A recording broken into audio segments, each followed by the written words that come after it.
At 9:12 p.m. on a Saturday night, billionaire CEO Ariana Voss walked out on 800 wedding guests, a $40 million ceremony, and the man she was supposed to marry. 47 minutes later, she showed up at the apartment of a single father she'd been trying not to love for 3 years, soaked to the bone, still wearing her custom Vera Wang gown, and about to set fire to everything she'd ever built. This isn't a story about finding love. It's about what happens when you finally stop running from it. If you want to see how far one choice can unravel a carefully constructed life, stay with me until the end. And if this story reaches you, hit that like button and drop a comment with your city so I can see how far this tale has traveled. The rain hit Seattle like a punishment. Ariana Voss stood on the corner of 5th and Pike, her wedding dress dragging through gutter water that smelled like oil and old coffee. The beading along the hem, each crystal hand sewn in Milan over 6 months, caught the streetlight and threw it back in fractured pieces. Somewhere behind her, 800 people were still seated in the grand ballroom of the Celestia Hotel, probably wondering if the bride was coming back or if this was the most expensive performance art they'd ever witnessed. She wasn't going back. Her phone had died 20 minutes ago. Good. Let it stay dead. Let the 11 missed calls from her mother and the 43 texts from her wedding planner dissolve into digital silence.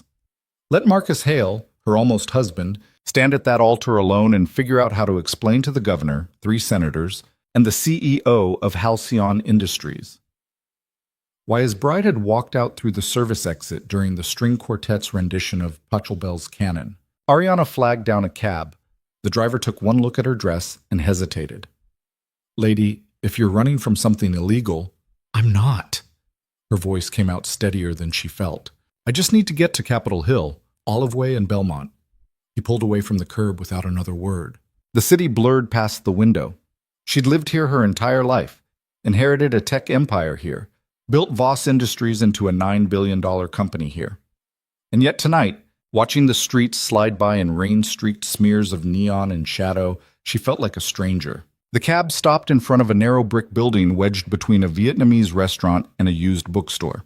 Ariana paid in cash, crumpled bills she'd grabbed from her dressing room, and stepped out into the downpour. She stood there for a full minute, staring up at the 3rd-floor window where a light still burned.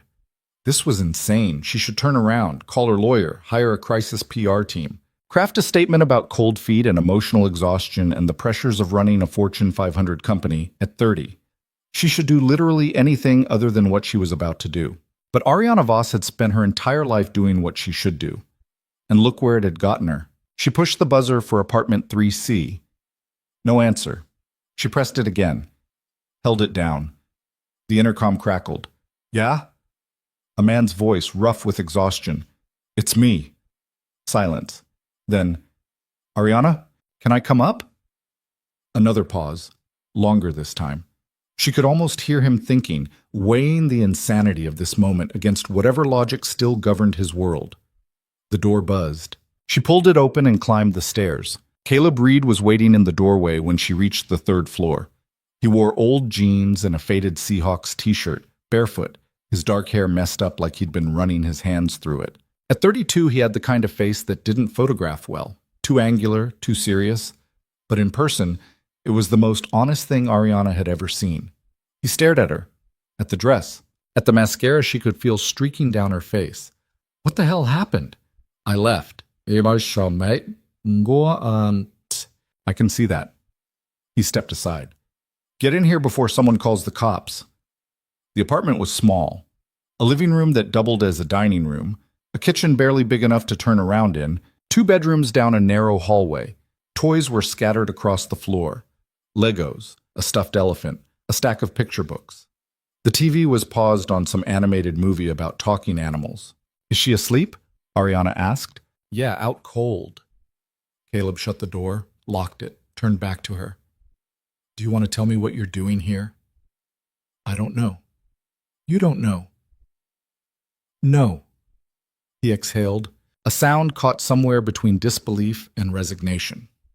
"Okay, let's start with something easier. Do you want dry clothes?" She looked down at herself. The dress clung to her skin, heavy and cold. Her feet were numb inside designer heels that had cost more than most people's monthly rent. "Yes." He disappeared down the hallway and came back with sweatpants and a flannel shirt. Bathroom's on the left. Ariana locked herself in the tiny bathroom and peeled off the dress. It took 5 minutes just to undo the buttons along the back, 43 of them, each one a small work of art. She let it fall to the floor in a soaked heap and stood there in her underwear, shivering. Her reflection stared back from the mirror above the sink. She barely recognized herself. This wasn't the woman who'd given a keynote at the World Economic Forum last year.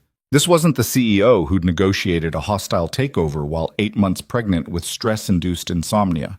This wasn't anyone she knew. She pulled on Caleb's clothes. They smelled like laundry detergent and something else, something warm and lived in. The sweatpants were too long. She rolled them up at the ankles. When she came out, Caleb had made tea. 2 mugs sat on the coffee table, steam rising in thin spirals. He'd cleared space on the couch, pushing aside a pile of unfolded laundry. "Sit." She sat. He handed her a mug. Their fingers brushed. She pulled back too fast, spilling tea on her hand. "Careful." He grabbed a dish towel, passed it to her. "Thanks." They sat in silence. The rain hammered against the windows. Somewhere in the building, a dog barked. "So," Caleb said finally, "you walked out on your wedding." "I did." "And came here." "Yes." "Why?" Ariana wrapped both hands around the mug, letting the heat sink into her palms. "Because I couldn't do it. I couldn't stand there and promise my life to someone I don't love." "You don't love Marcus Hale?" "No." "Does he know that?" "Probably not." Caleb set his mug down. "Ariana, what are you doing? You don't just walk away from something like this. You had 800 people there, your family, the press. You think this stays quiet?" "I don't care." "Yes, you do." "No." She looked at him. "I really don't. Not anymore." He studied her face like he was trying to find the crack in the facade, the point where the performance would slip and the real answer would come spilling out. But there was no performance. Not here. Not with him. "How long have you felt like this?" he asked. 3 years. Something shifted in his expression. 3 years? Since the first time we met. He stood up, ran a hand through his hair. "Don't do this." "Do what?" "This."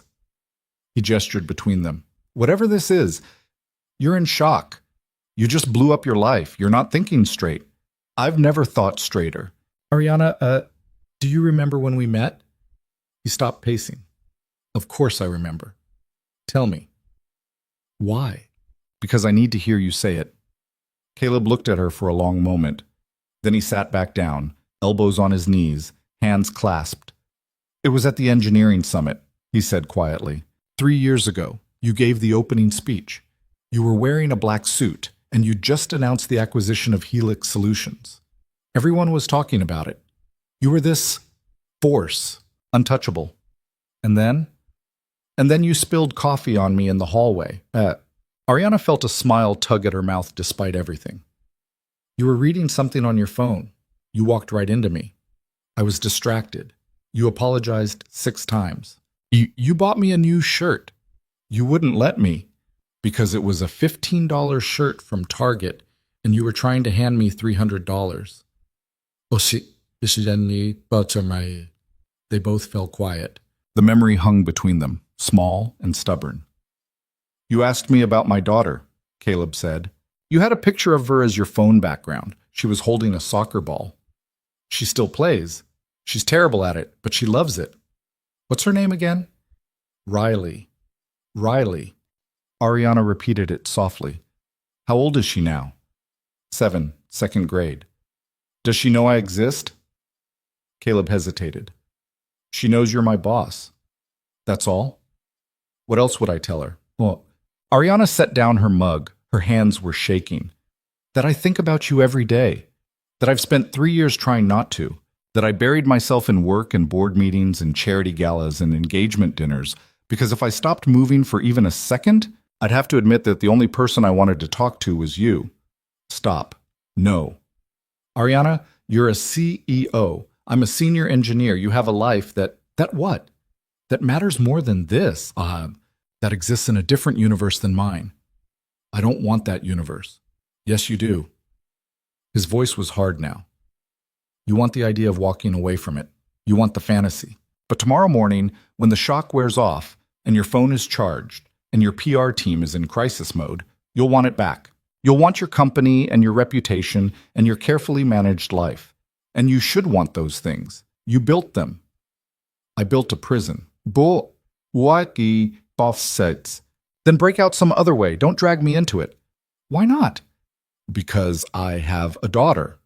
The words came out sharp, almost angry. I have a little girl who depends on me to keep her life stable and safe and normal. I can't be your escape plan. I can't be the thing you run to when you're scared. You think that's what this is? Isn't it? Ariana stood up. She walked to the window, looked out at the rain-soaked street below. A couple hurried past under a shared umbrella, laughing about something. I met Marcus when I was 24, she said. My father had just died. I'd just taken over Voss Industries. I was drowning. Marcus was safe. He came from the right family, went to the right schools, said the right things at the right dinners. My mother loved him. The board loved him. He fit. And you didn't love him. Oh, wish I see done. I thought I could learn to. Did you? No. She turned back to face him, but I convinced myself it didn't matter. Love was a luxury. I had a company to run, a legacy to protect. I told myself that partnership was more important than passion, that stability was worth more than desire. What changed? You. Caleb shook his head. I didn't do anything. Well, you existed. She walked back to the couch, sat down beside him, close enough that she could see the flecks of gold in his brown eyes. You walked into my life with your worn-out shirts and your terrible jokes, and your complete inability to bullshit, and you made me realize how much I'd been lying to myself. Ariana, do you know how many times I almost called you? How many late nights I sat in my office and thought about just picking up the phone? Why didn't you? Because I was afraid. Of what? That you'd say no. That you'd see me for what I really am. Just a woman who inherited her father's empire and has been faking her way through it ever since. That you'd realize I'm not worth the risk. Caleb was quiet for a long moment. When he finally spoke, his voice was softer. You really think that's how I see you? I don't know how you see me. I see someone who works 80-hour weeks and still finds time to answer emails from junior engineers at 2 in the morning. I see someone who fought the entire board to protect employee benefits during the last merger. I see someone who remembers the names of people's kids and asks about them in meetings. He paused. I see someone who's been carrying the weight of the world for so long that she's forgotten what it feels like to put it down. Ariana felt something crack open inside her chest. I'm so tired, she whispered. I know. I can't do this anymore. The pretending, the performing, the endless performance of being Ariana Voss, CEO. So don't. It's not that simple. Why not? Because if I'm not that person, I don't know who I am. Caleb reached out, hesitated, then took her hand. His palm was warm and calloused and real. Maybe that's okay, he said. Maybe you don't have to know yet. They sat like that, hands linked, while the rain continued its assault on the city outside. Ariana felt the exhaustion of the last 3 years settling into her bones. The late nights, the constant vigilance, the careful calibration of every word, every gesture, every decision. I should go, she said, but she didn't move. Where? I don't know. A hotel, my lawyer's office, anywhere but here. Why? Because staying here makes this real. And you're not ready for that. Are you? Caleb looked at her. Really looked at her. Like he was seeing past the CEO and the runaway bride and the woman in borrowed clothes, all the way down to the part of her that was just scared and human and desperate for something true. No, he said honestly. I'm not ready for my life to blow up. I'm not ready to explain to Riley why her dad is suddenly in the tabloids. I'm not ready for the scrutiny and the judgment and all the ways this could go wrong. Then I'll go but he squeezed her hand. I'm also not ready to spend the rest of my life wondering what would have happened if I'd been brave enough to let you stay. Ariana felt her throat tighten. Caleb, stay tonight, just tonight. Tomorrow we can figure out the rest, but tonight, just Stay. She knew this was a mistake. She knew that every minute she stayed in this apartment was another minute of ammunition for Marcus, for the board, for every person who'd ever doubted her ability to lead. She knew that come morning, her phone would be flooded with messages, her face would be all over the news, and her carefully constructed world would be burning to the ground. She stayed. They didn't talk much after that. Caleb gave her the couch and brought her a pillow and a blanket that smelled like fabric softener. She lay there in the dark, listening to the rain and the sound of him moving around in the next room, and felt something she hadn't felt in years: relief. She must have fallen asleep, because when she opened her eyes again, weak morning light was filtering through the windows. The rain had stopped. The apartment was quiet except for the hum of the refrigerator and the distant sound of traffic. Ariana sat up. Her dress was still in a heap on the bathroom floor. Her phone was still dead. Her entire life was still in ruins, and she felt, against all reason, okay.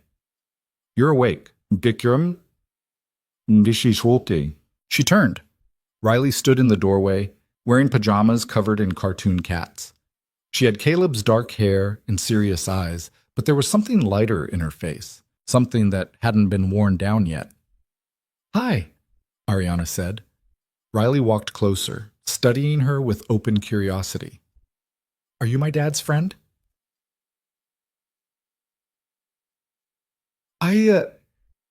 Yes, I suppose I am. Did you have a sleepover?" "Sort of." "Why are you wearing his clothes?" "My clothes got wet." "Oh." Riley seemed to accept this explanation without question. "Do you want breakfast? Dad's making pancakes." "I should probably. He makes really good pancakes. He puts chocolate chips in them." Ariana smiled despite herself. "That does sound good." Riley grabbed her hand, tugging her toward the kitchen. Ariana followed, still wearing Caleb's too long sweatpants, her hair a mess, her entire world balanced on the edge of a cliff. Caleb was at the stove, spatula in hand.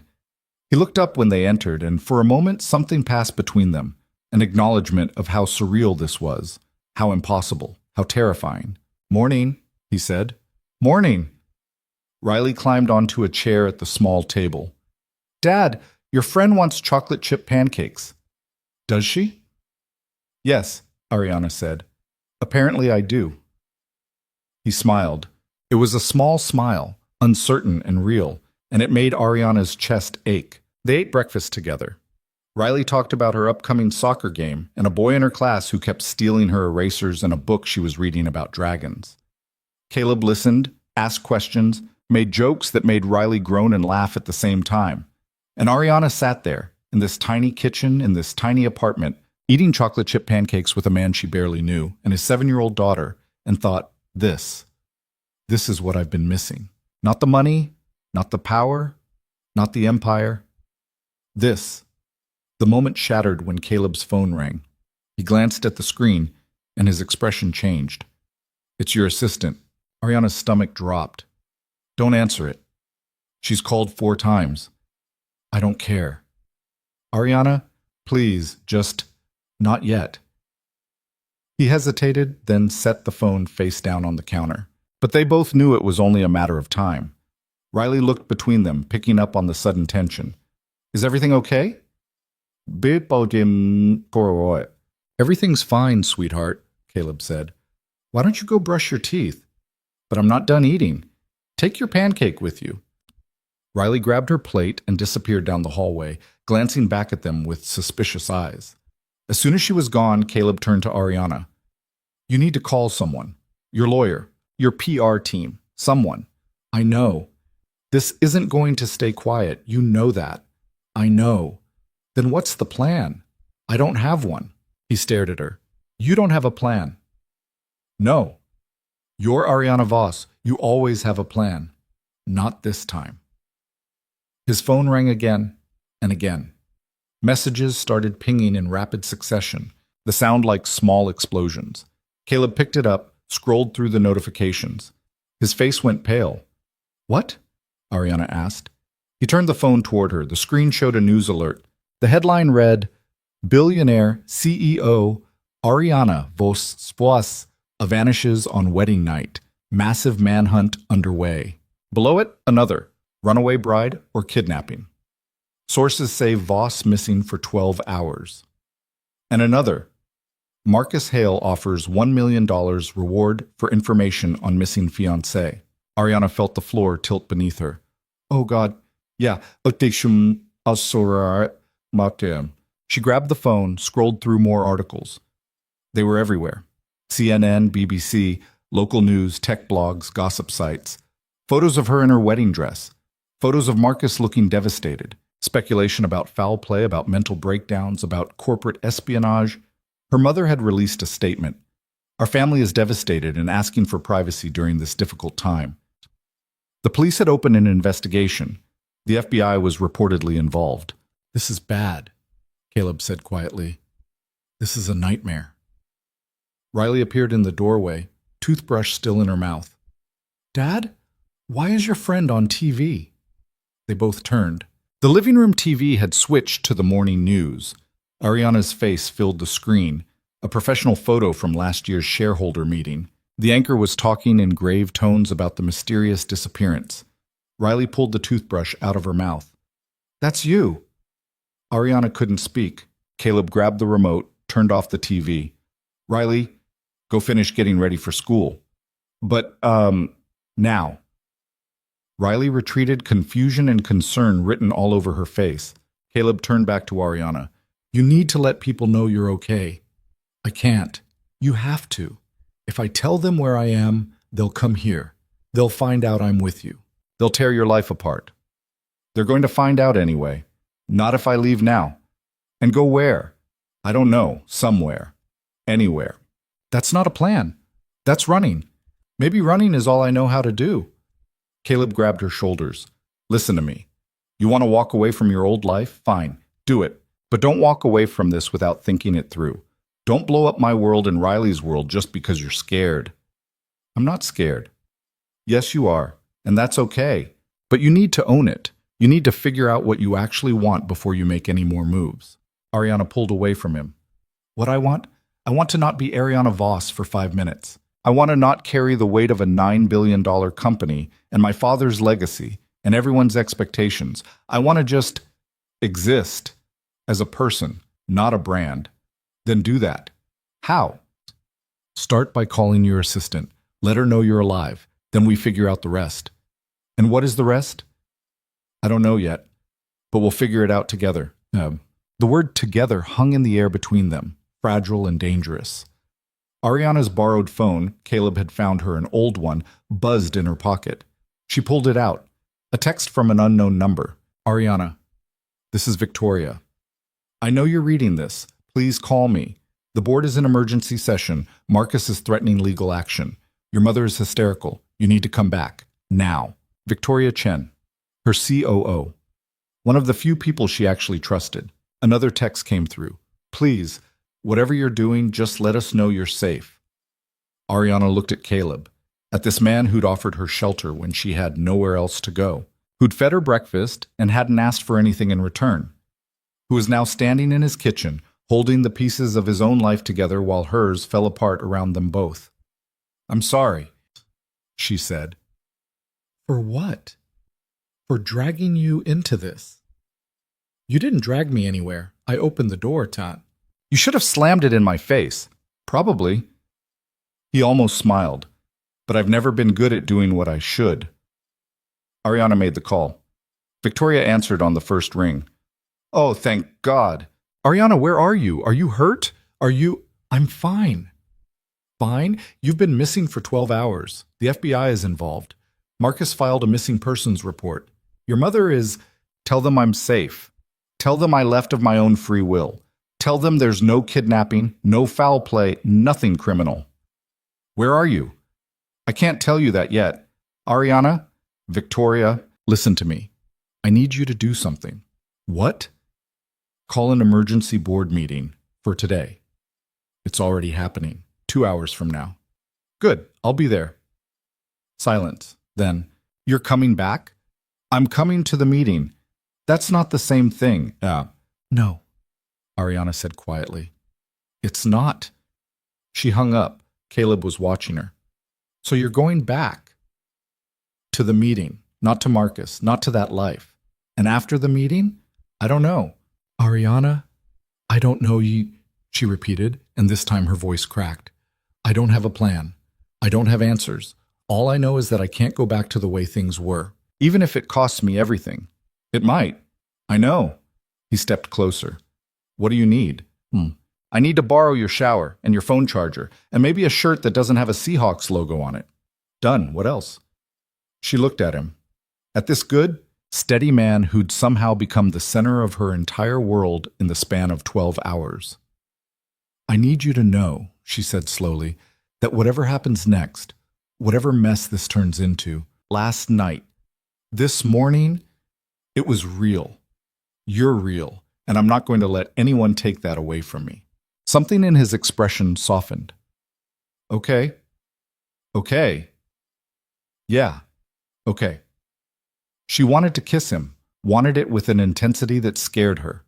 But Riley was in the next room, and the clock was ticking, and there were 800 people and one very angry almost husband waiting for her to explain herself. So instead, she just nodded and went to get ready to face the firing squad. 2 hours later, Ariana walked into the Voss Industries headquarters wearing borrowed clothes and no makeup, her hair still damp from Caleb's shower. The security guard almost didn't recognize her. The receptionist actually gasped. Victoria was waiting by the elevators. Jesus, she said, taking in Ariana's appearance. You look like you slept in a ditch. Close enough. They rode the elevator in silence. Victoria kept glancing at her, clearly bursting with questions but holding them back. How bad is it? Ariana asked. Scale of 1 to 10, 15. The board? Split. Half want you committed, the other half want you fired. And Marcus? Victoria hesitated. He's in there. What? He demanded to attend, said as your fiancé, he had a right. He's not my fiancé anymore. Try telling him that. The elevator doors opened. They walked down the long hallway toward the executive boardroom, their footsteps echoing on marble floors. Through the glass walls, Ariana could see them. 12 board members, all dressed in expensive suits, all looking various degrees of angry and concerned. And at the head of the table, Marcus Hale. He looked terrible. His hair was messed up, his tie crooked, his eyes red-rimmed. When he saw her, he stood up so fast his chair tipped backward. Ariana. She walked in. The room fell silent. Everyone, she said, I apologize for the concern I've caused. As you can see, I'm perfectly safe. Richard Thornton, the oldest board member, leaned forward. Where the hell have you been? That's personal. Personal? You disappeared on your wedding night. You caused a media firestorm. The stock dropped 6% yesterday. Nothing about this is personal. Nevertheless, Marcus moved toward her. Ariana, we need to talk. Alone. No. Please, just 5 minutes. There's nothing to talk about. Nothing to... He looked around at the board members, then back at her. You left me at the altar. You owe me an explanation. I don't owe you anything. The words came out harder than she intended, but she didn't soften them. Marcus recoiled like she'd slapped him. Fine, he said, his voice tight. Then maybe you owe them an explanation. He gestured to the board. These people who trusted you to lead this company, who believed you were stable enough to handle the responsibility. Marcus. Or maybe you owe your mother an explanation. She's been crying for 12 hours straight. She thinks you've had some kind of breakdown. That's enough, Victoria cut in, but Marcus wasn't done.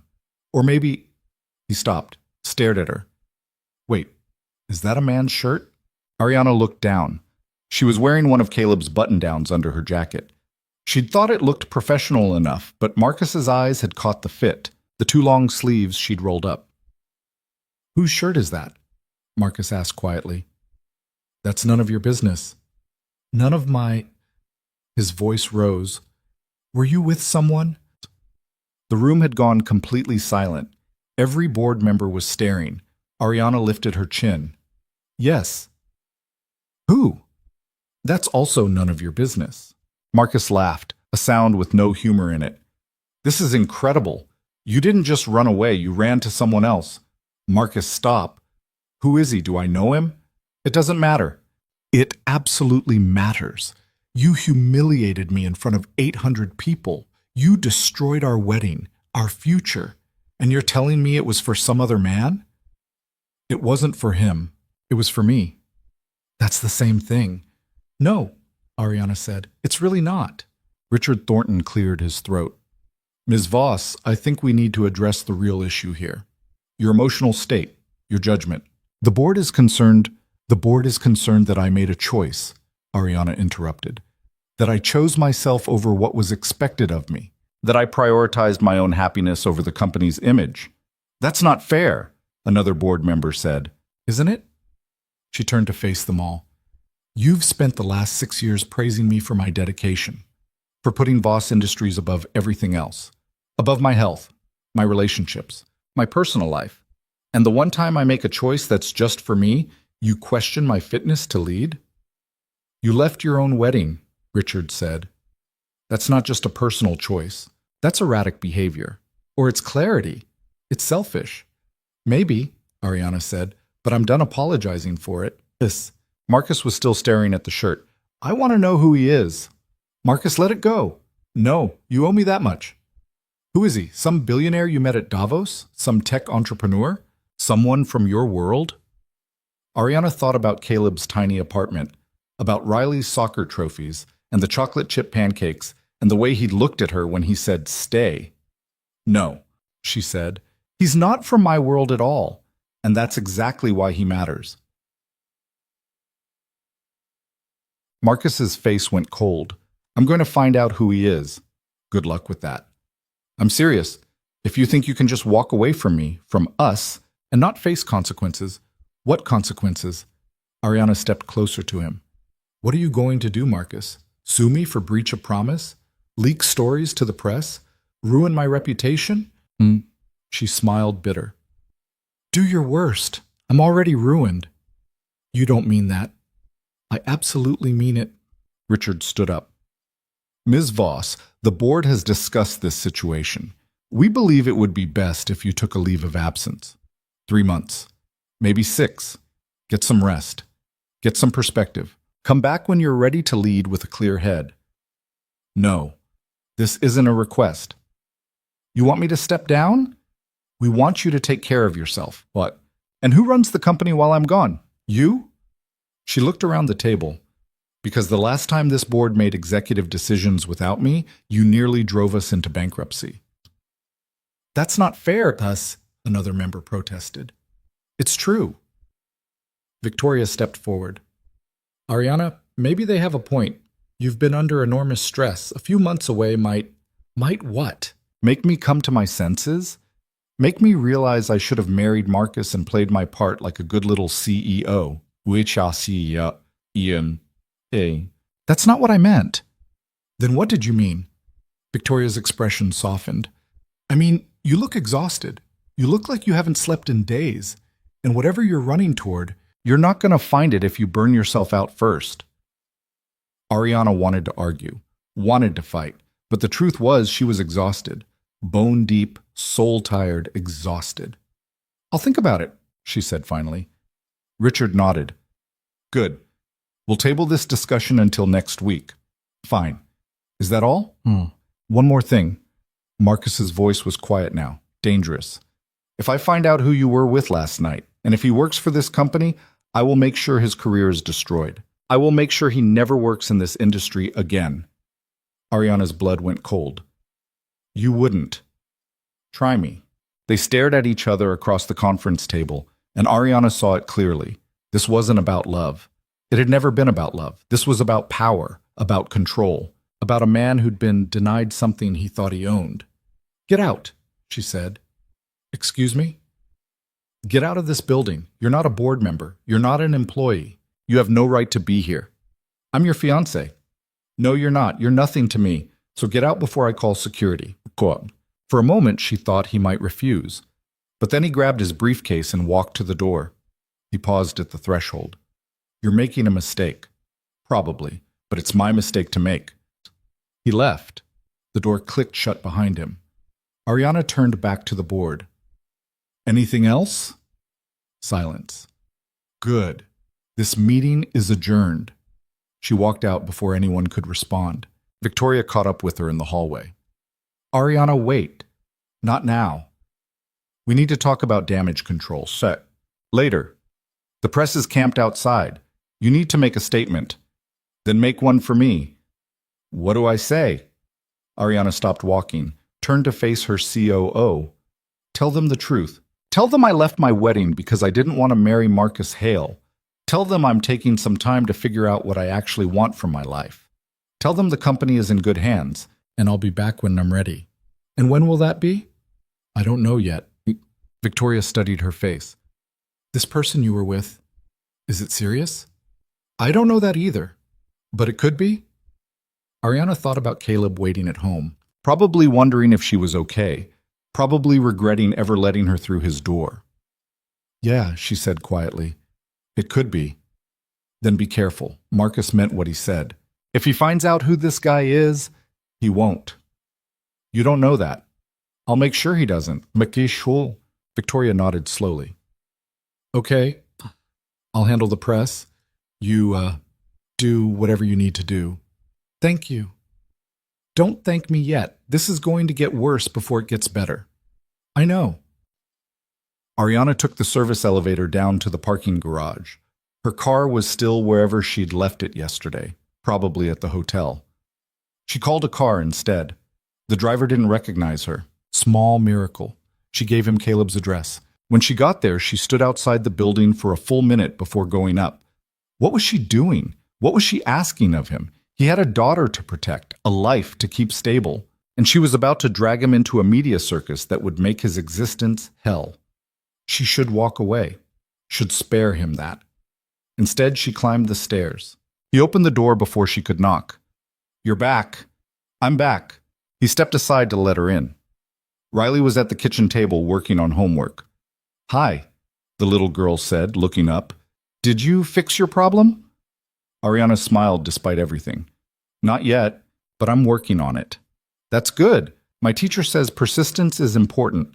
Your teacher sounds smart. Riley went back to her worksheet. Caleb pulled Ariana into the hallway, out of earshot. How bad was it? He asked quietly. Pretty bad. The board? Want me to take a leave of absence? Are you going to?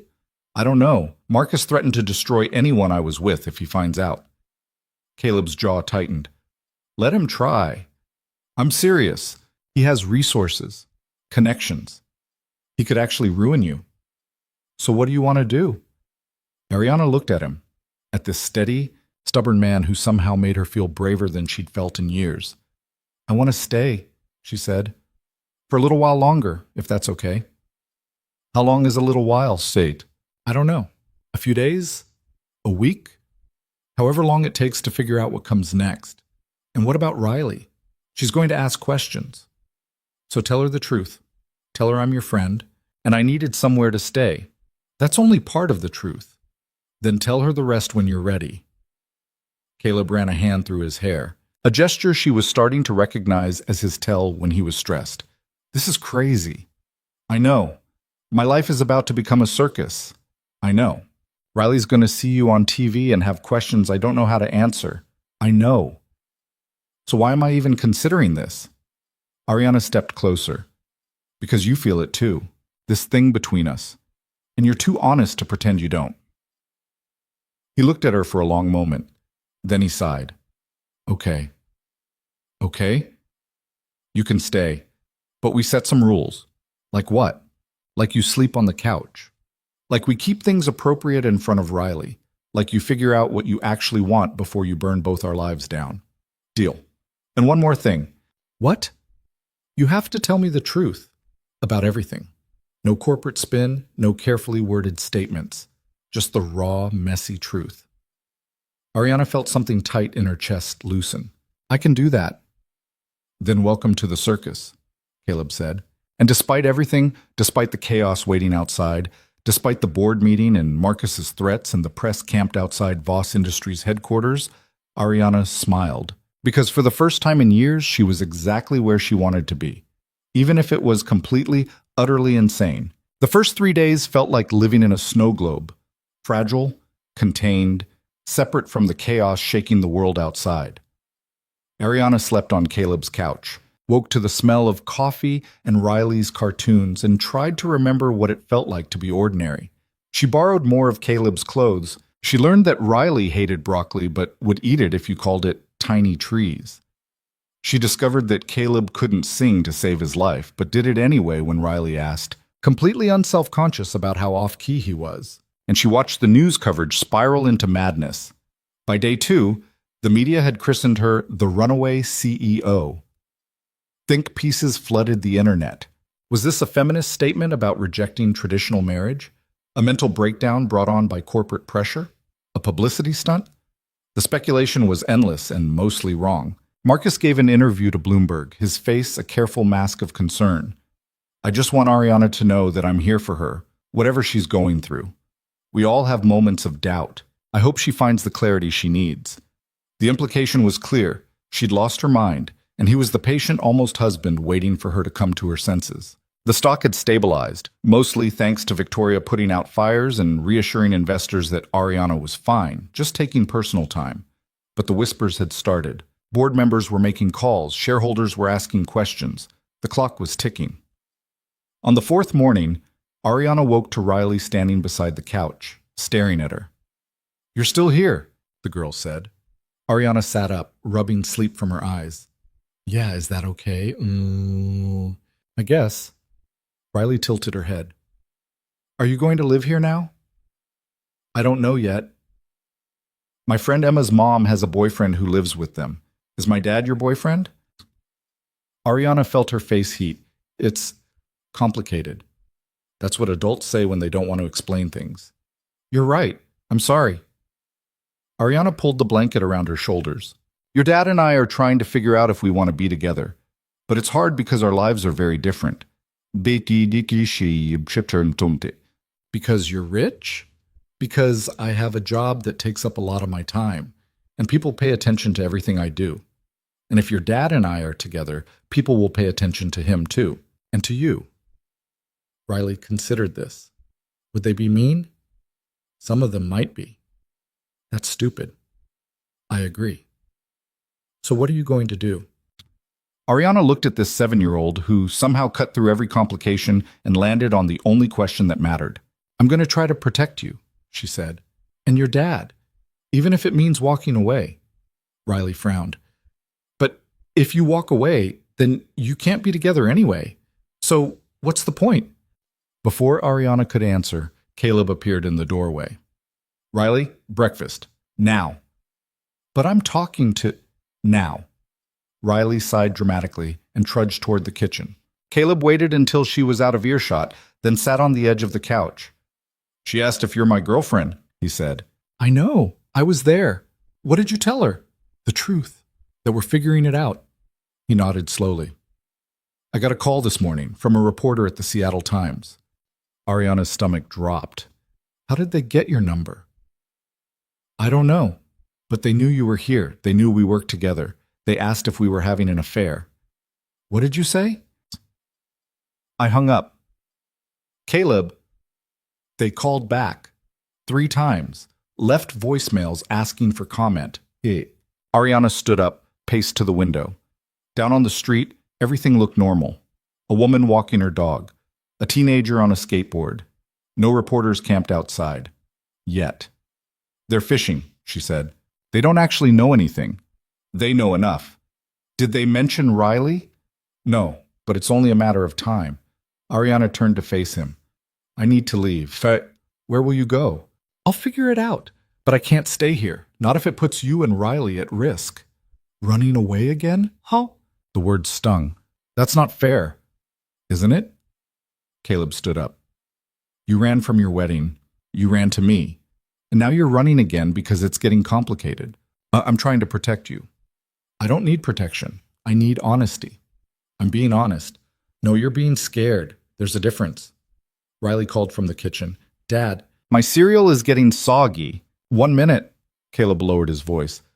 "Look, I get it. This is terrifying, but you can't keep making decisions based on fear. At some point, you have to decide what you actually want and fight for it. And what if what I want destroys everything around me? Then maybe it's worth destroying." They stared at each other. The moment stretched, fragile and electric. Then Ariana's phone rang. She grabbed it off the coffee table. Victoria's name flashed on the screen. I have to take this. Caleb nodded and headed to the kitchen. Ariana answered, What's wrong? Everything. Victoria sounded exhausted. Marcus hired a private investigator. He's digging into your whereabouts the night of the wedding. Of course he did. He's also been meeting with board members, privately.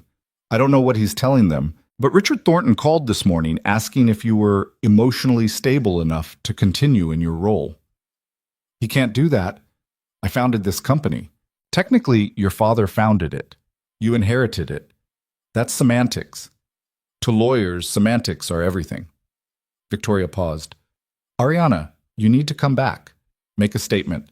Show them you're in control. I'm not in control. Then fake it. That's what the rest of us do.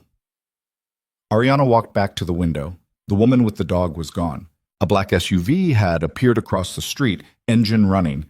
Victoria, do you have a car following me? What? No. Why?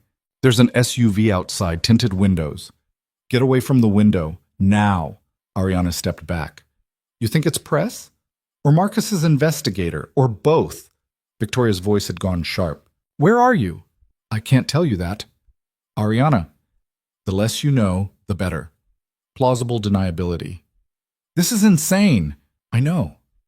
A long silence, then Victoria said quietly, Is he worth it? Ariana looked toward the kitchen, where she could hear Caleb helping Riley with her homework. His voice was patient, warm, the kind of voice that made you feel safe. I think so, she said, but I don't know yet. Then figure it out, fast. Because Marcus is building a case to have you removed as CEO, and if you don't get ahead of this, he's going to win. Let him try. Ariana, I have to go. She hung up before Victoria could argue. The SUV sat there for another 20 minutes, then drove away. But the message was clear. They were being watched. That night, after Riley went to bed, Ariana and Caleb sat at the small kitchen table with mugs of tea. Neither of them was drinking. We need to talk about Marcus, Juan, Ariana said. I figured. He's not going to stop. He's going to dig and push and threaten until he finds out you're the one I was with. So let him find out. You don't understand what he's capable of. Then explain it to me. Ariana wrapped her hands around the mug. Marcus Hale comes from old money. The kind that's so old, most people don't even know where it came from anymore. His family has connections everywhere. Judges, politicians, media, executives.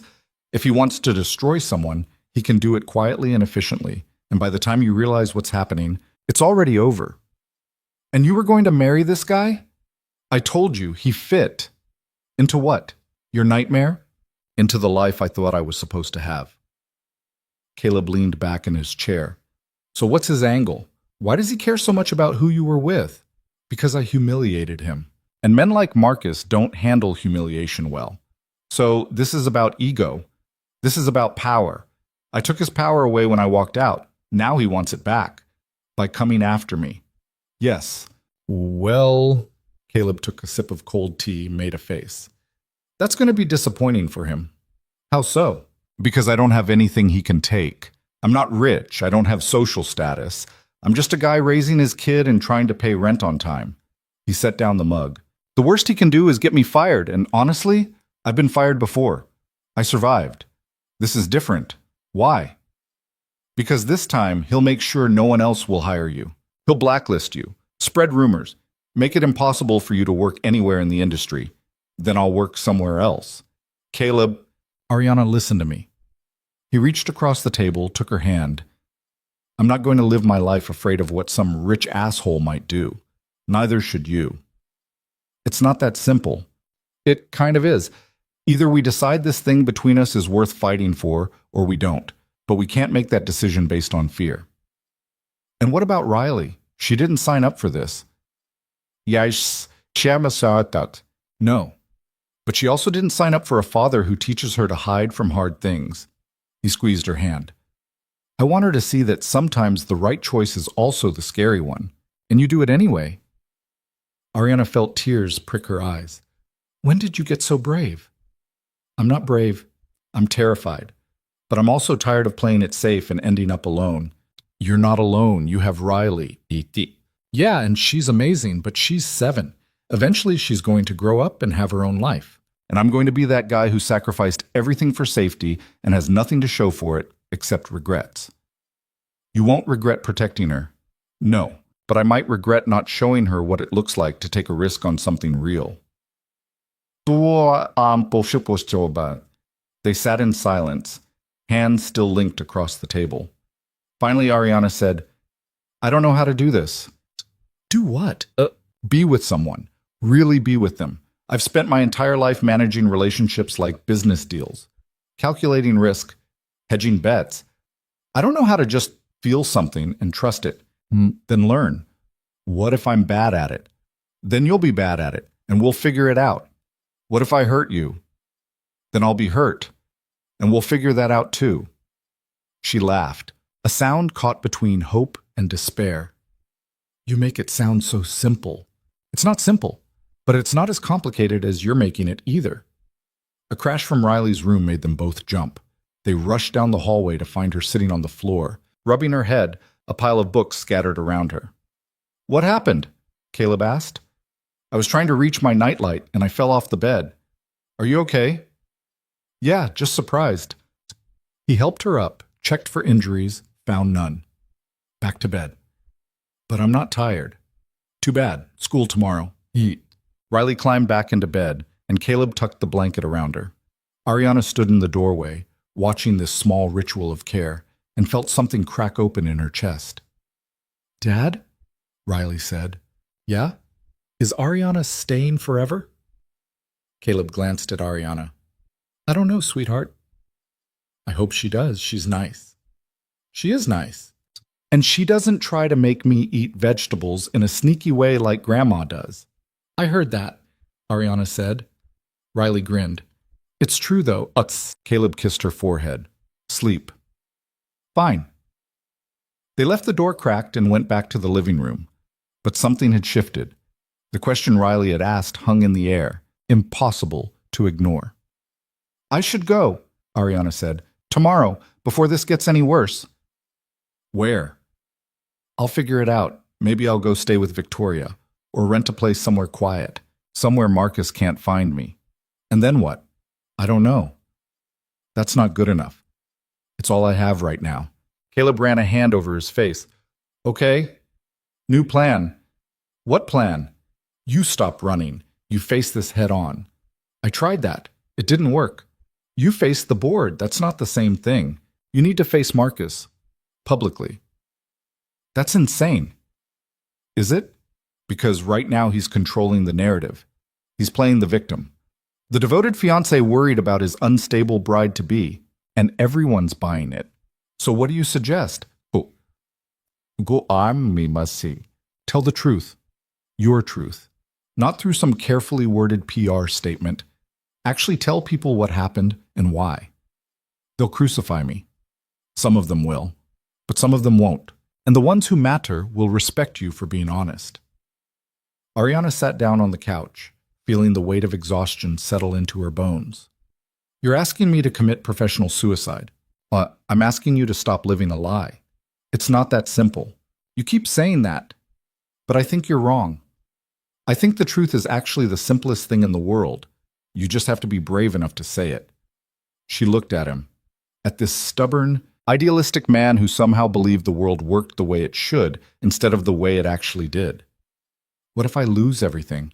She asked quietly. Then you'll still have yourself. And that's more than you have right now. The words hit her like a physical blow. Because he was right. She'd built an empire, amassed billions, earned the respect of her industry, and she'd lost herself completely in the process. I don't know if I can do this, she whispered. Caleb sat beside her. Yes, you do. How do you know? Because you already did the hardest part. You walked away. That was just running. No, running would have been staying and being miserable. Walking away was choosing yourself. You just need to finish what you started. They sat in silence for a long time. Outside, the city hummed with its endless noise. Inside, everything felt still and fragile. Finally, Ariana said, "If I do this, if I tell the truth publicly, Marcus will retaliate. He'll come after you." "Let him. I'm serious." "So am I." Caleb turned to face her. "Look, I know I'm not rich. I know I can't protect you from his lawyers and his connections and all his power plays. But I can stand beside you while you protect yourself. And sometimes that's enough." "Is it?" "I think so. But there's only one way to find out."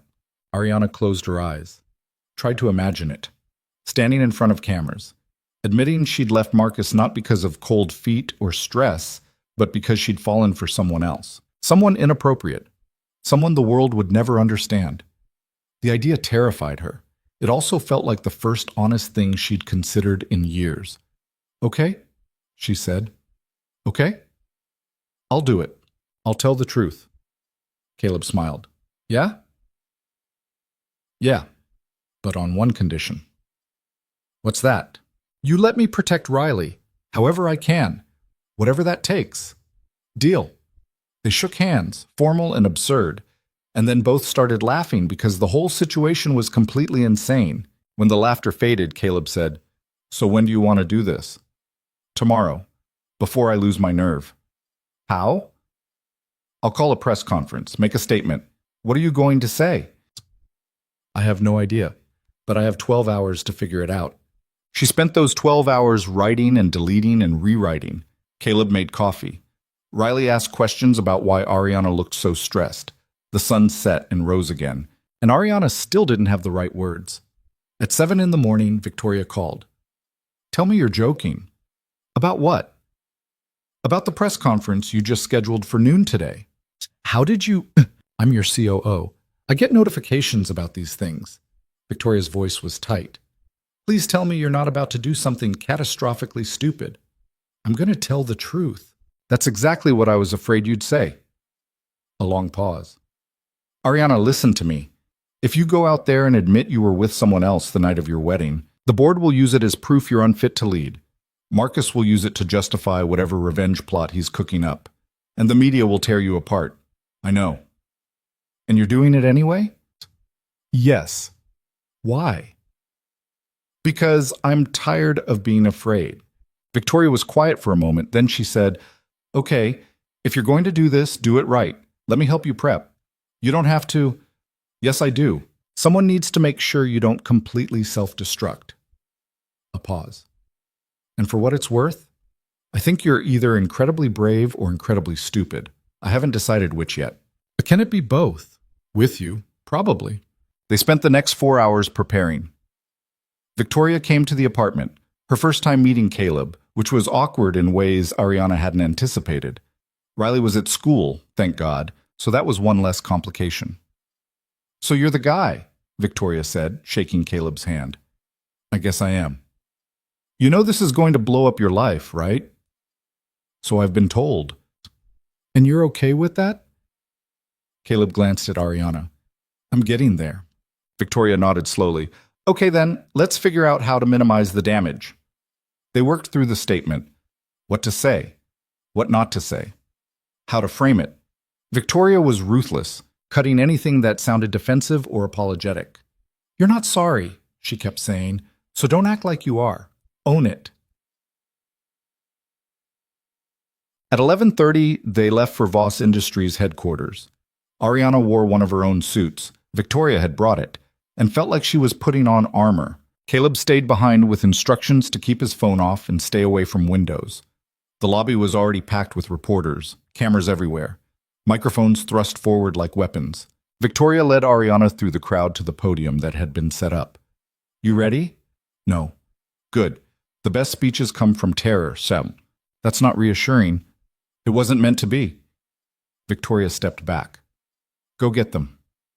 Ariana approached the podium.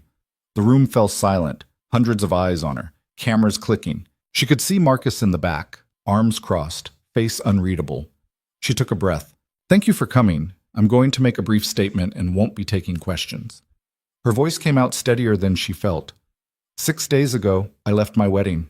I know there's been a lot of speculation about why. Mental health, cold feet, family pressure. But the truth is simpler and harder than any of those explanations. She paused. No going back now. I left because I didn't love the man I was about to marry. I haven't loved him for a long time, if I'm being honest. But I was too afraid to admit it. Too worried about disappointing my family, my company, all of you. So I kept pretending, kept moving forward with a wedding I didn't want and a future that felt like a prison. A murmur ran through the crowd. Marcus's face had gone very still. And yes, there is someone else. Someone I care about deeply. Someone who showed me what it feels like to be seen for who I actually am, not who I'm supposed to be. I won't be sharing his name or details about him because he deserves privacy. But I want to be clear, this wasn't an affair. This wasn't a betrayal. This was me finally being honest about what I want from my life. She gripped the podium. I know this makes me look reckless, unstable, all the things a CEO shouldn't be.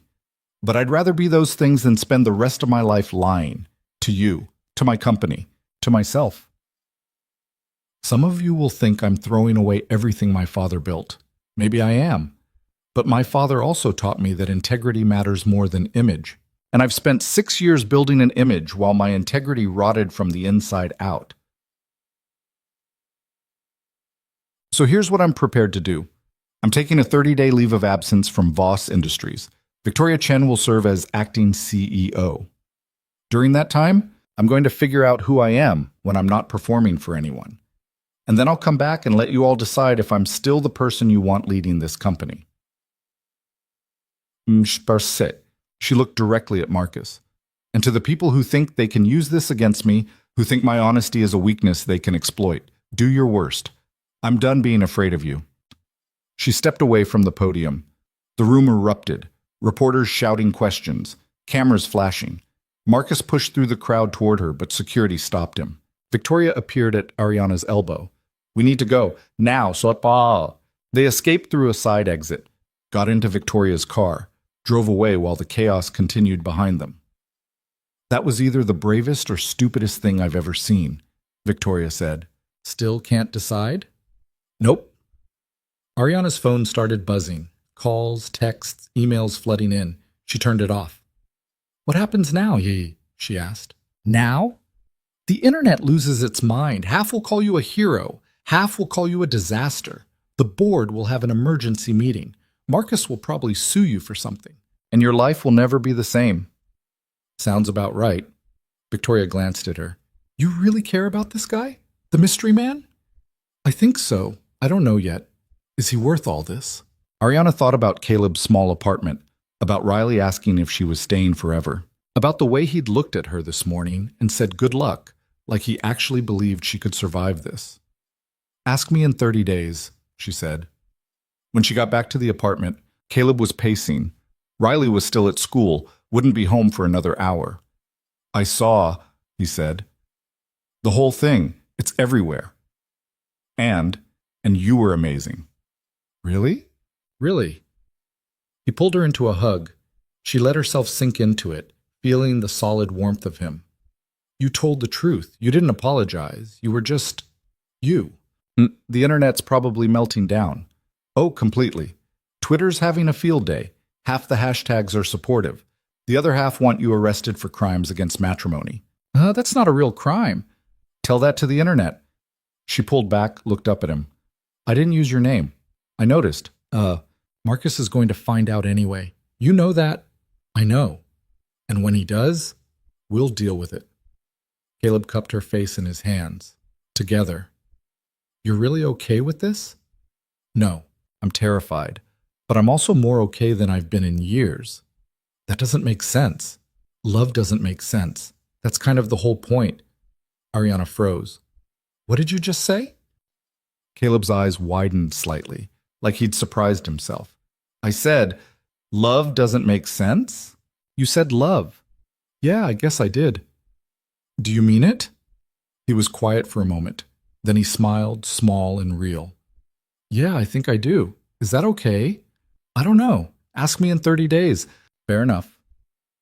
They stood there in his small living room, holding each other while the world outside burned. And for the first time since she'd walked out of that wedding, Ariana felt something that wasn't fear or adrenaline or desperation. She felt hope. It wouldn't last. She knew that. Tomorrow would bring new crises. Marcus would retaliate. The board would push back. Her mother would call and say terrible things. Riley would see her face on TV and have questions no 7-year-old should have to process. But for this moment, in this apartment, with this man who somehow saw through all her armor to the scared, exhausted woman underneath, she felt something close to peace. Outside, her phone started buzzing again. She'd turned it back on out of habit. The messages were relentless. One from her mother. "How could you do this to us?" One from Richard Thornton. "Emergency board meeting tomorrow, 8 a.m. Don't be late." One from a number she didn't recognize. "You're going to regret this. M.H. Marcus." Of course. She showed Caleb the message. "Threatening text," he said. "Classy. That's Marcus." "Should we be worried?" "Probably. Are you worried?"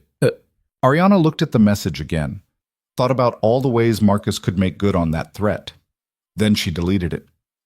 "Not anymore," she said. And for the first time in 6 years, she actually meant it.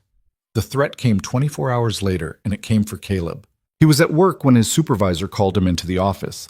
Ariana was at the apartment with Riley, helping with homework, fractions, which Riley hated, and Ariana was surprisingly good at explaining. The call came at 3:15 in the afternoon. Caleb's phone lit up with his boss's name, and something in Ariana's stomach went cold.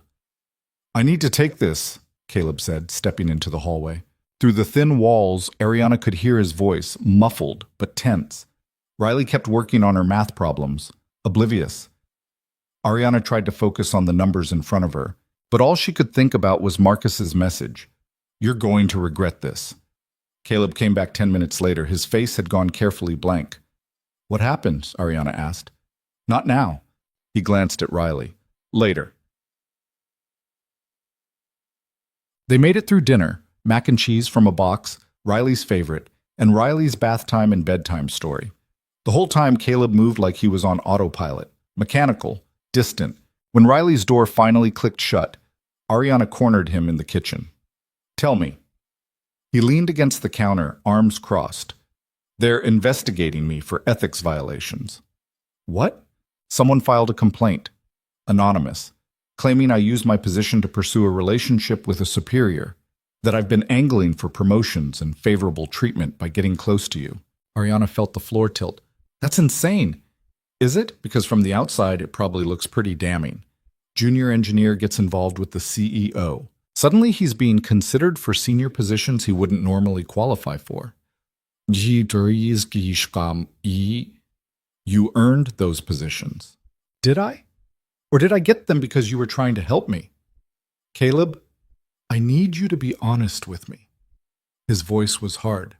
"Did you ever give me opportunities I didn't deserve?" "No, never." "Are you sure?" "Yes. In fact, I did the opposite. I kept you at arm's length professionally, turned down your project proposals twice even though they were solid, assigned you to teams away from mine. I bent over backward to make sure no one could accuse me of favoritism." "Then why is someone saying otherwise?" "Because Marcus is making good on his threat. He's trying to destroy you." Caleb ran both hands through his hair. "My supervisor said they're putting me on administrative leave pending the investigation. Paid, but still. I can't work, can't access company systems, can't even respond to emails from my team. How long? However long it takes to clear my name. Could be weeks, could be months." He looked at her. "Could be never. We'll fight this. We'll get lawyers. We'll prove. With what? Your word against an anonymous complaint? That'll look great. The CEO vouching for the guy she's sleeping with." The words hit like a slap. "Is that what you think this is?" "Oh, I don't know what this is anymore. 24 hours ago, I thought I was falling in love with you. Now I'm suspended from my job and being investigated for ethics violations and trying to figure out how to explain to my daughter why her dad might be unemployed. This is exactly what Marcus wants. He wants us to turn on each other. Well, it's working." Ariana stepped back. "So what are you saying? That we should end this?" "I'm saying I have a daughter to think about, and right now being with you is putting her stability at risk. So yes, you want to end this." Caleb was quiet for a long moment. Then he said, "I want to end this. It would be easier, safer, but I can't. Why not? Because despite everything, despite the investigation and the threats and the fact that my life is falling apart, I still want you here. And that terrifies me more than anything Marcus could do. They stood in the small kitchen, the refrigerator humming between them. I should go, Ariana said. Where? I don't know. A hotel, Victoria's place, somewhere that isn't here. Running again? Protecting you. I don't want protection. I want... He stopped, shook his head. I don't even know what I want anymore. Then figure it out. And when you do, call me. She grabbed her bag.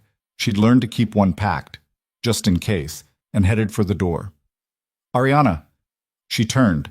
Caleb looked exhausted, defeated. Nothing like the man who'd told her to be brave just yesterday. I'm sorry, he said. For what? For not being stronger than this. You're plenty strong. You're just human. She left before he could respond. The hotel room was sterile and expensive, floor-to-ceiling windows overlooking the city, a king bed that felt too big, silence that pressed against her ears. Ariana sat on the edge of the bed and finally let herself cry. Not pretty crying. Ugly, hiccuping sobs that left her gasping. She cried for Caleb, for Riley, for the mess she'd made of everything, for the fact that even when she tried to do the right thing, she still managed to hurt everyone around her. Her phone buzzed. Victoria. Where are you? Hotel. Which one? Does it matter? Yes, because I'm coming over. 20 minutes later, Victoria showed up with wine and takeout Thai food. She took one look at Ariana's face and said, Okay, tell me everything. Ariana did. The investigation, the fight, the way Caleb had looked at her like she was the source of all his problems. Marcus moved fast, Victoria said. He always does. The complaint is bullshit. You know that, right? Doesn't matter. The damage is done. Victoria poured wine into hotel glasses. So what's your next move? I don't have one. That's not like you. Nothing about this is like me. Ariana took the wine, drank half of it in one gulp. I've spent my entire life planning 3 steps ahead. But with Caleb, I can't plan anything. Every time I think I know what I'm doing, something blows up. That's called a relationship. I hate it. Yeah, that's also called a relationship. Victoria sat beside her on the bed. Look, I'm going to say something you're not going to want to hear. Great. Maybe Caleb's right. Maybe you should walk away. Ariana stared at her. You're supposed to be supportive. I am being supportive. I'm supporting your ability to think clearly. But Victoria set down her wine. You've known this guy for a week. 1 week. And in that time, you've blown up your wedding, tanked your reputation, and possibly destroyed his career. That's not love. That's chaos. You don't understand. Then explain it to me. Make me understand why you're willing to sacrifice everything for someone you barely know. Because when I'm with him, I feel like myself, the real me, not the performance, not the CEO, just me. And that's worth losing your company? I don't know. Maybe. Victoria was quiet for a moment. Then she said, The board meeting is tomorrow, 8 a.m. You need to be there. I'm on leave. Voluntary leave, which you can end anytime, and you need to end it tomorrow. Why? Because Richard Thornton is pushing for a vote of no confidence. He has 6 board members on his side. If you don't show up and fight, you're going to lose your company. Ariana felt something cold settle in her chest. Marcus got to them. Probably, or they genuinely think you're unfit to lead. Hard to say. Victoria grabbed her hand. But here's what I know. You built Voss Industries into what it is today. Not your father. You. And if you let them take it from you without a fight, you'll regret it for the rest of your life. And if I fight and lose anyway, then at least you went down swinging. The board meeting started at 8 a.m. sharp. Ariana walked in wearing her best suit, her hair pulled back, her face a mask of calm she didn't feel. All 12 board members were there. Marcus sat in the observer section, perfectly groomed, perfectly still. Richard Thornton called the meeting to order. Ms. Voss, thank you for joining us. I wouldn't miss it. I'm sure you know why we're here. Your recent behavior has raised serious concerns about your ability to lead this company. My behavior? You mean my honesty? I mean your recklessness. walking out on your wedding, making public statements that damage the company's reputation, engaging in what appears to be an inappropriate relationship with a subordinate. Caleb Reed isn't my subordinate. He's a senior engineer who reports to a division head, who reports to the VP of engineering, who reports to Victoria. There are 4 levels between us. Semantics. No. Structure. If we're going to discuss ethics violations, let's be precise. Richard's jaw tightened. Nevertheless, the optics are troubling. To whom? To our shareholders. To our partners. To anyone who expects the CEO of a $9 billion company to exercise better judgment. Better judgment? You mean marrying someone I don't love for the sake of appearances? I mean not creating a media circus that cost us 12% in stock value. The stock recovered. Victoria made sure of that. After significant damage control, which wouldn't have been necessary if you'd handled your personal life with more discretion. Ariana looked around the table. Some board members wouldn't meet her eyes. Others watched with open hostility. Let me ask you something, she said. How many of you are divorced? Silence. Come on, show of hands. How many of you have ended marriages? Slowly, 3 hands went up. And how many of you remarried? The same 3 hands stayed up. Interesting. So it's acceptable for you to leave relationships that weren't working and find new ones. But when I do it, it's a fitness issue? That's different, one of the board members said. How? We didn't do it on our wedding day, in front of the entire world. No, you did it quietly, behind closed doors. After months or years of lying to yourselves and your partners, tell me, which is actually more honest? Richard slammed his hand on the table. This isn't about honesty. This is about leadership.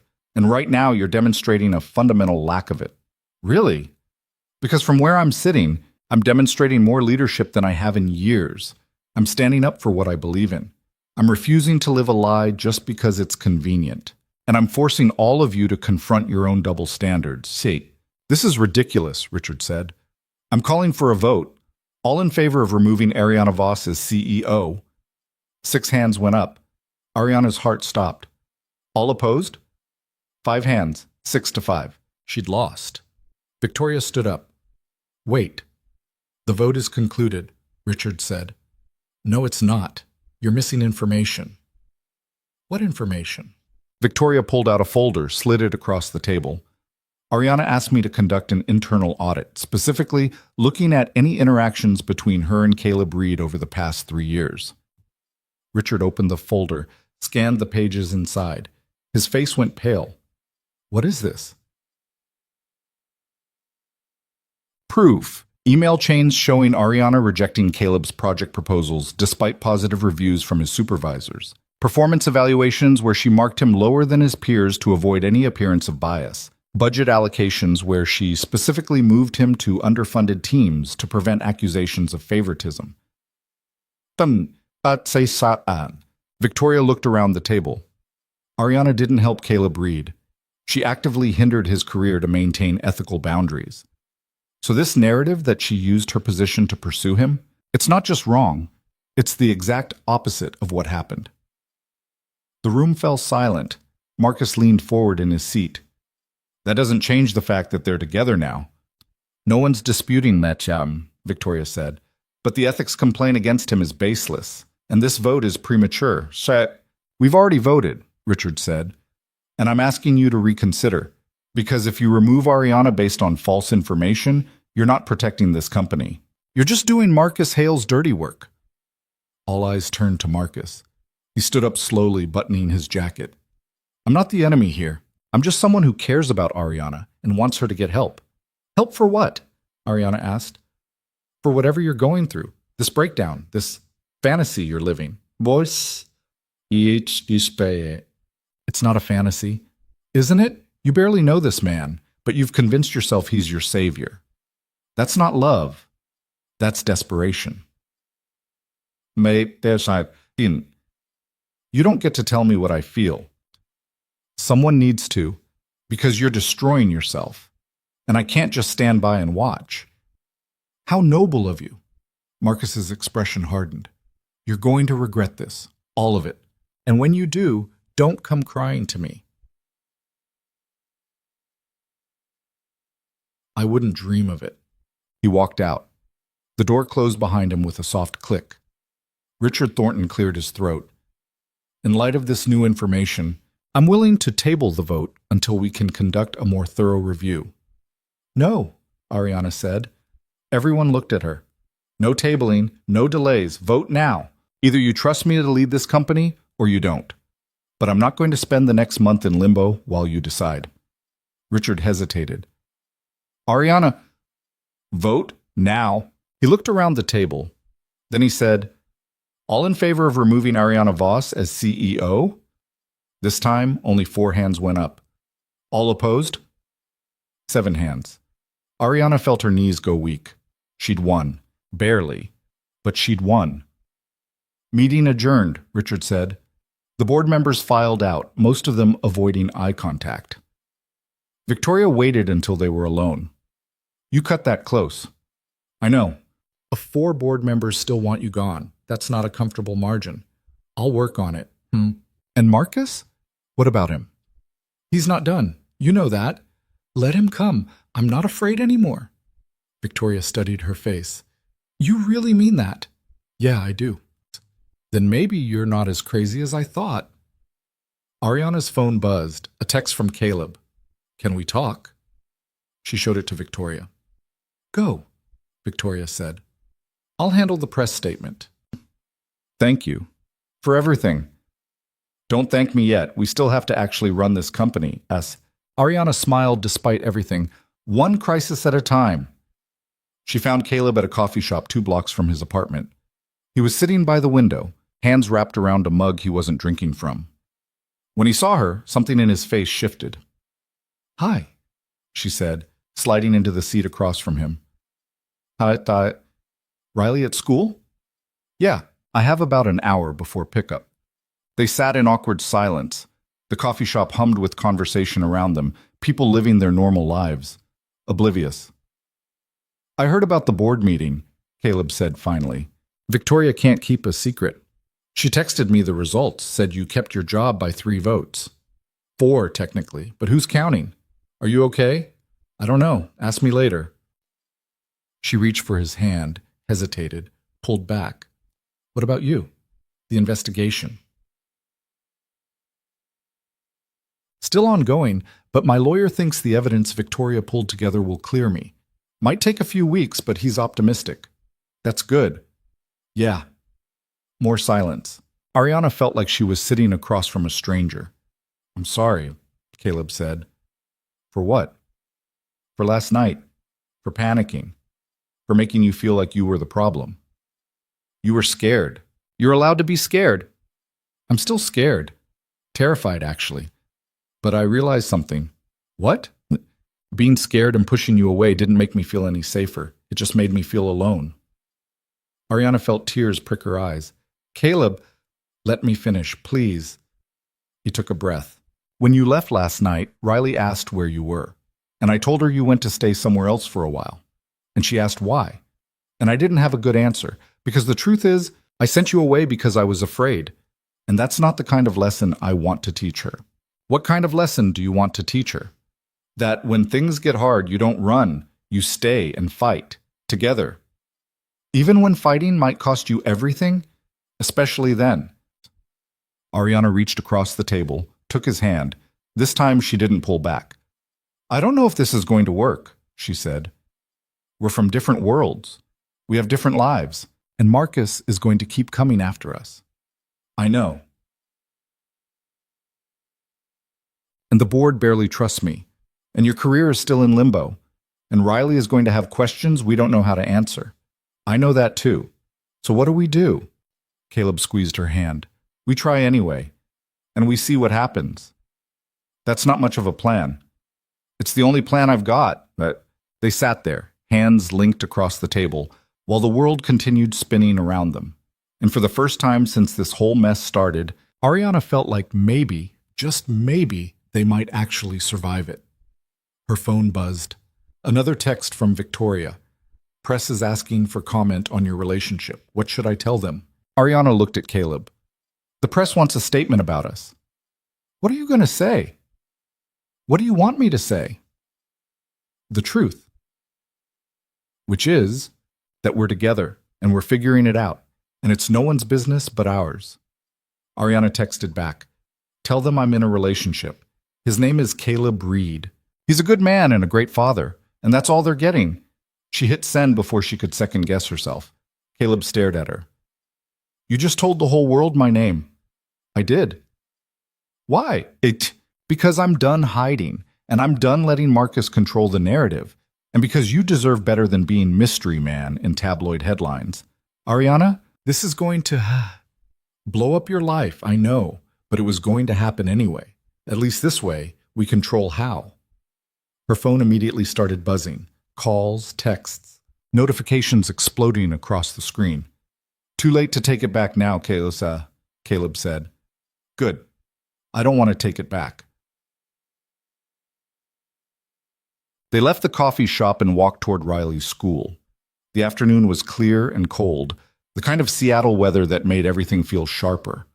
They didn't hold hands, not yet, not in public, but they walked close enough that their shoulders brushed. "This is going to be hard," Caleb said. "I know. People are going to judge us, both of us." Probably. Riley's going to see things online, hear things from other kids. We'll handle it. How? I have no idea, but we will. Yeah. They reached the school just as the bell rang. Kids poured out of the building, a chaos of backpacks and shouting. Riley spotted them and ran over. "Dad, Ariana!" She looked between them. "Are you back?" "Sort of," Ariana said. "What does sort of mean?" "It means we're figuring things out." Riley considered this. Emma's mom and her boyfriend are always figuring things out too. It seems like a lot of work. "It is," Caleb said. "Is it worth it?" He looked at Ariana. "Yeah, I think it is." Riley shrugged.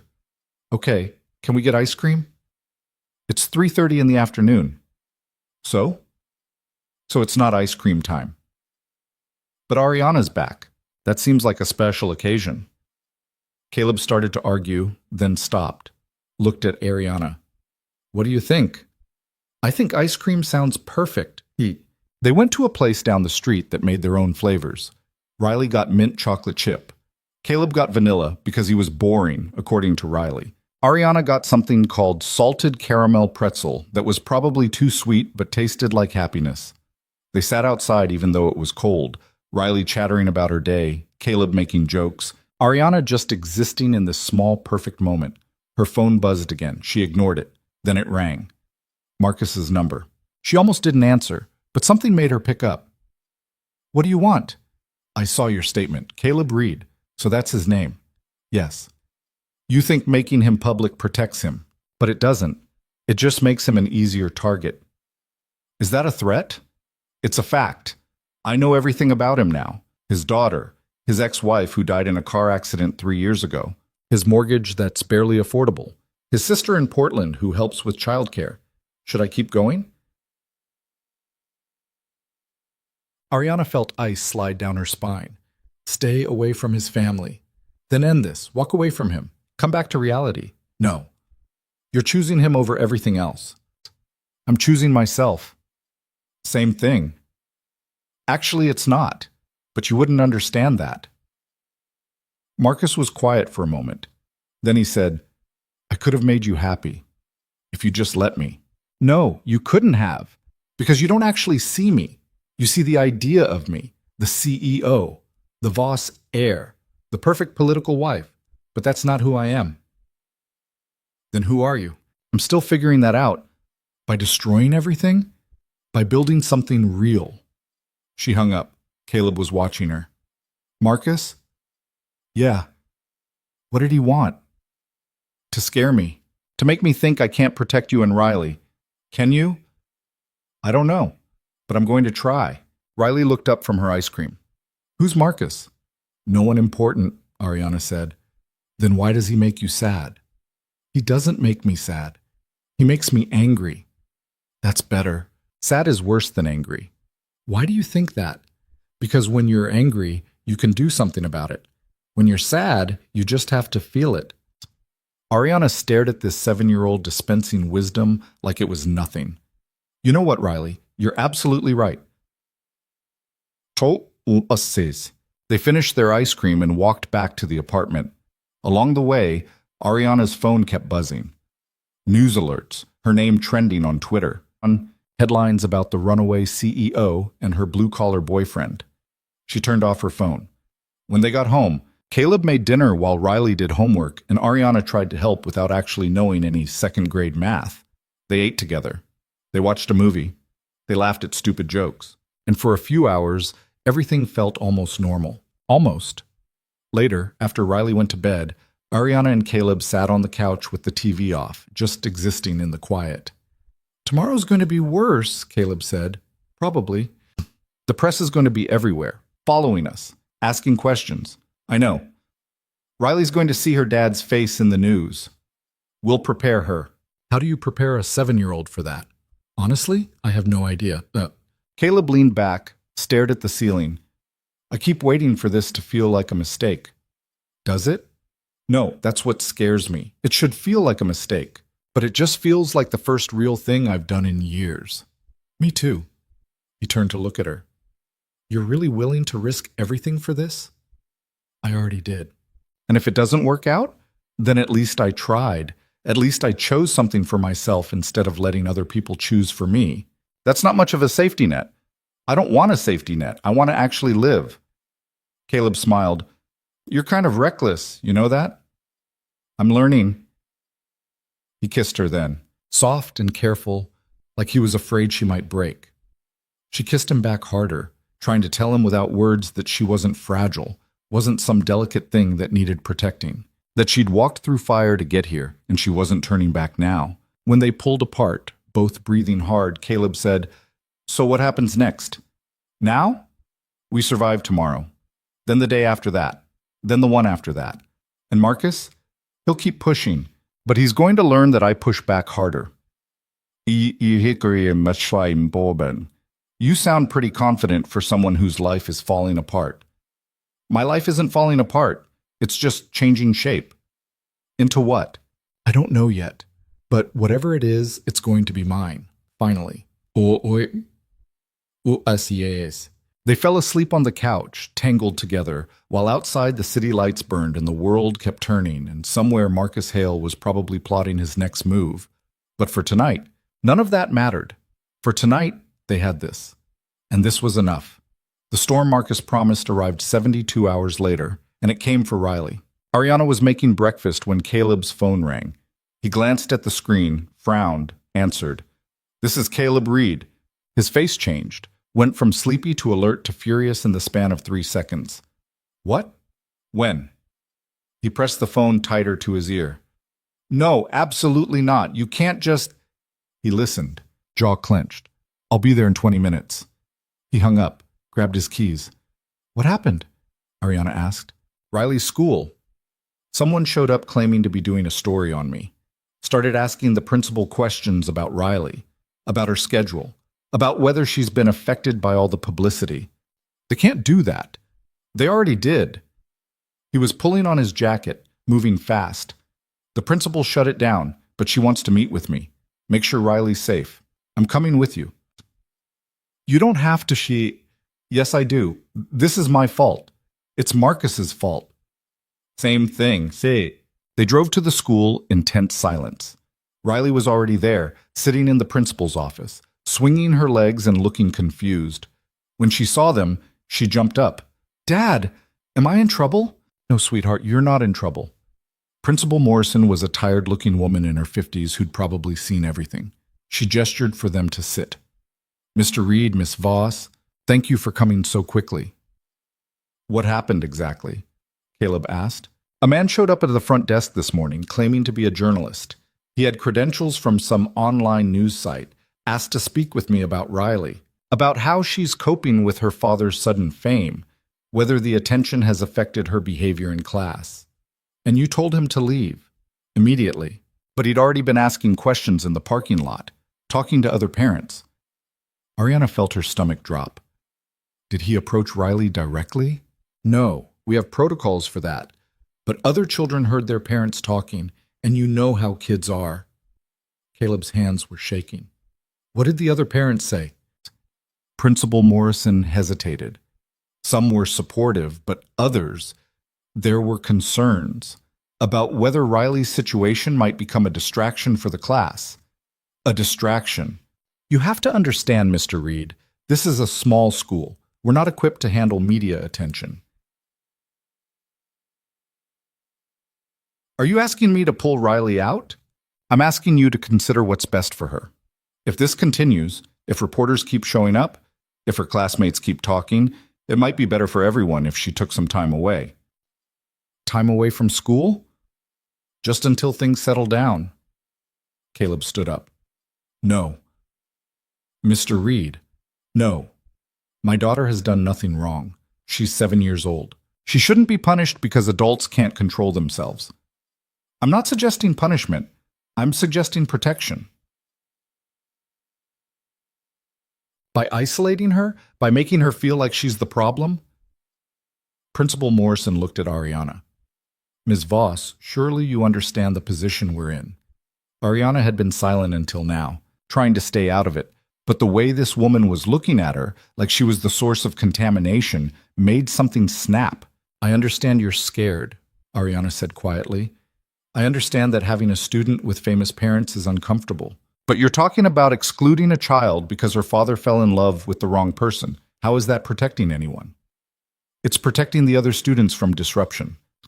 Or it's protecting yourself from having to do your job. Principal Morrison's face went tight. Ms. Voss, I don't think you're in a position to lecture me about doing my job.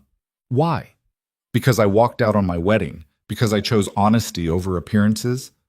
What exactly disqualifies me from having an opinion on how you treat a 7-year-old girl? Ladies, Caleb held up a hand. Let's all take a breath. Riley was watching them, eyes wide.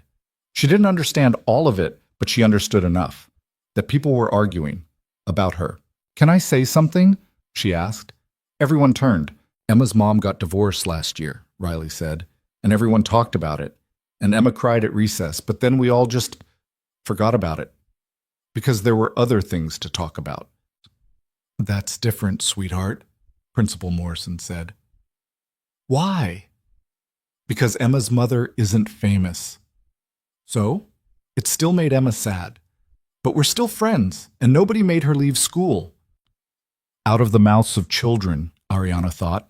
Caleb knelt down in front of his daughter. Riley, if kids at school are saying mean things about me or about Ariana, you need to tell me, okay? They're not saying mean things. They just ask questions. Like what? Like if you're really dating a billionaire, and if we're going to be rich now, and if I've met any famous people. She shrugged. I tell them no, we're not rich, and the only famous person I've met is Ariana, and she's just regular. Just regular, Ariana repeated. Yeah. You make bad coffee and you're terrible at video games. That's pretty regular. Despite everything, Ariana smiled. Principal Morrison sighed. Mr. Reed, I'm not trying to make this harder than it needs to be. But if the media attention continues, we'll have to revisit this conversation. Then we'll revisit it, Caleb said. But until then, Riley stays. They left the office. In the hallway, Riley grabbed Ariana's hand. Are you mad at me? What? No. Why would I be mad at you? Because I said you're regular. I didn't mean it bad. I know. And you're right. I am regular. But you're also a CEO. Those things aren't mutually exclusive. Riley thought about this. What does mutually exclusive mean? It means they can both be true at the same time. Oh, okay. She squeezed Ariana's hand. Are you and Dad going to get married? The question landed like a bomb. Caleb stopped walking. Riley, we're not... Emma says when adults date, they usually get married. But Emma also thinks babies come from storks. So maybe she's wrong about stuff. We're taking things slow, Ariana said carefully. How slow? Very slow. But you like each other, right? Yes. And you're not going to run away again. The question hurt more than it should have. I'm going to try not to. Orambaishi. Trying is good. My teacher says trying is how you learn. Riley looked up at her father. Can I go back to class now? We're doing science and I don't want to miss the experiment. Caleb checked his watch. Yeah, go ahead. They walked Riley to her classroom, watched her disappear inside. Through the window, they could see other kids crowding around her, asking questions. Riley shrugged, said something that made them laugh, and moved on. She's tougher than both of us, Caleb said. Clearly. They walked back to the parking lot. A car was waiting across the street.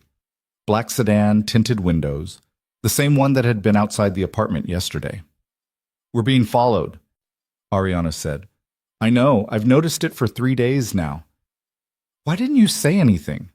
What would be the point? We can't stop them from watching us. We can try.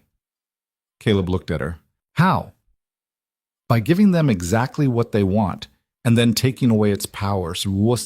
I have no idea what that means. Neither do I yet, but I'm working on it. They got in the car. The sedan followed them back to the apartment, keeping a careful distance. Professional. Probably one of Marcus's people. Or a tabloid. Hard to tell the difference anymore. Inside, Ariana's phone was ringing. Victoria. Have you seen the latest? Victoria asked. I've been at Riley's school dealing with reporters. So, no. Marcus gave another interview, this time to Vanity Fair. It's bad. How bad? He's positioning himself as the concerned ex-fiancé worried about your mental health. Says he thinks you're having some kind of breakdown. That you've latched onto this relationship as an escape from reality. Of course he is. He also claims you're being manipulated. That Caleb saw an opportunity and took advantage of you when you were vulnerable. That's insane. It's effective. The narrative is shifting. People are starting to see you as a victim instead of a villain. I'm not a victim. I know that, but the public doesn't. And if Marcus succeeds in painting you as mentally unstable, the board will have grounds to remove you. They already voted to keep me. That was before. This is now. And now you've got a billionaire ex-fiancé telling the world you're having a breakdown. Ariana sank onto the couch. What do I do? Fight back. Tell your side. But do it smart. No more impromptu press conferences. Then what? An interview, controlled setting, sympathetic interviewer. You and Caleb together, showing that this is real, not some manic episode. Caleb's not going to want to do that. Then convince him. Because right now, Marcus is winning. She hung up. Caleb was watching from the kitchen doorway. I'm not going to want to do what? A joint interview, you and me, talking about our relationship. Showing people it's real. Absolutely not. Victoria thinks... I don't care what Victoria thinks. I'm not parading my personal life on camera so strangers can judge whether my feelings are legitimate. I know it sounds awful. It sounds like exactly what Marcus wants. To turn us into a spectacle. To make our relationship something people consume and debate and tear apart. So what's the alternative? We live our lives. We ignore the noise. Eventually people will get bored and move on. You don't know Marcus. He won't let this go. Then let him exhaust himself. We don't have to participate. Ariana stood up, crossed to him. I understand why you don't want to do this, but if we don't control the narrative, he will. And his version ends with you looking like an opportunist and me looking like I've lost my mind. Maybe I'd rather look like an opportunist than sell my privacy for good press. This isn't about good press. It's about survival. Whose survival? Yours or mine? The question stung. Both. Riley's. Don't use my daughter as leverage. I'm not. I'm stating facts.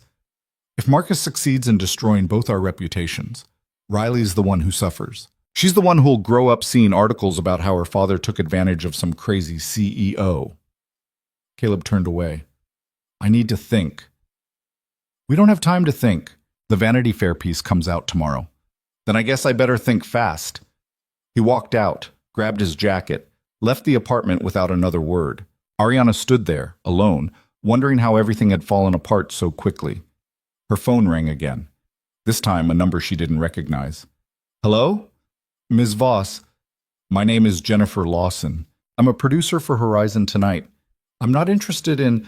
We'd like to offer you a platform to tell your story. Unedited, Unfiltered. Just you, or you and Mr. Reed if he's willing. 1 hour of airtime to set the record straight.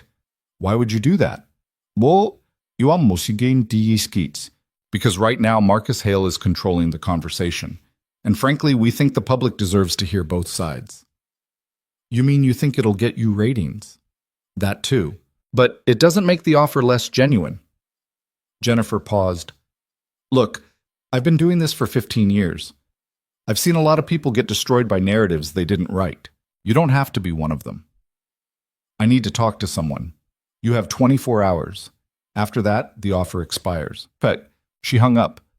Ariana sat on the couch, staring at her phone. An hour later, Caleb came back. He looked calmer, more settled. I walked around the block about 6 times, he said. Thought about what you said. About Riley. About survival. And I hate that you're right. So you'll do the interview? On one condition. What? We set ground rules. Things we won't talk about. Riley's off limits. My ex-wife is off limits. We talk about us, but we don't turn it into a confessional. Ian equals. Deal. And if at any point it feels wrong, we walk out. Agreed. He sat beside her. This is really happening. Yeah. We're going to go on national television and talk about our relationship. Apparently, I think I'm going to be sick. Me too. They sat in silence for a moment. Then Caleb said, what if we mess it up? What if we say the wrong thing and make everything worse? Then we'll deal with it together. Say. You keep saying that, together, like it's some magic word that fixes everything. It's not magic. It's just the only thing I've got. He took her hand. Okay, let's do this, before I change my mind. The interview was scheduled for 2 days later. They spent those 2 days preparing. Victoria coached them on talking points. Jennifer Lawson sent over likely questions. Ariana practiced answers in front of the bathroom mirror and hated every version of herself that stared back. The night before, Riley asked why they were both so nervous. We're doing an interview tomorrow, Caleb said, on TV. About what? About us. About why we're together. That's easy. You like each other. It's a little more complicated than that, sweetheart. Why? Because adults make everything complicated. That's dumb. You're not wrong. Riley climbed into Caleb's lap. Are people going to be mean? Some of them might be. Will it make you sad? Maybe, but I'll be okay. Promise? Promise. She hugged him tight. Over her head, Caleb met Ariana's eyes. The fear there was so raw it hurt to look at. The next day, they drove to the studio. A black sedan followed them the whole way. They didn't acknowledge it. Backstage, a makeup artist tried to cover the exhaustion in Ariana's face. Wardrobe wanted to put Caleb in a suit, but he refused. Jeans and a button-down. That's all. Take it or leave it. Jennifer Lawson met them in the green room. She was younger than Ariana expected, maybe 40, with sharp eyes and a warm smile that seemed genuine. Thank you for doing this, she said. Thank you for having us, Ariana replied, automatic politeness. I'm going to ask hard questions. That's my job. But I promise to be fair. Fair is all we're asking for, so. They went over the format. No studio audience, just the 3 of them. Cameras would be visible but unobtrusive. They'd tape for 90 minutes and edit down to an hour. And if we want to stop? Caleb asked. You can stop any time, but I'd encourage you to push through discomfort unless something crosses a line. What's the line? You'll know it when you see it. 10 minutes later, they were on set. The lights were hot. The cameras were massive. Ariana had done 100 interviews before, but never like this. Never with so much at stake. Jennifer settled into her chair across from them, smiled. The cameras started rolling. Ariana Voss, Caleb Reed, thank you for being here. Thank you for having us, Ariana said. Let's start with the obvious question. Ariana, you walked out on your wedding 2 weeks ago.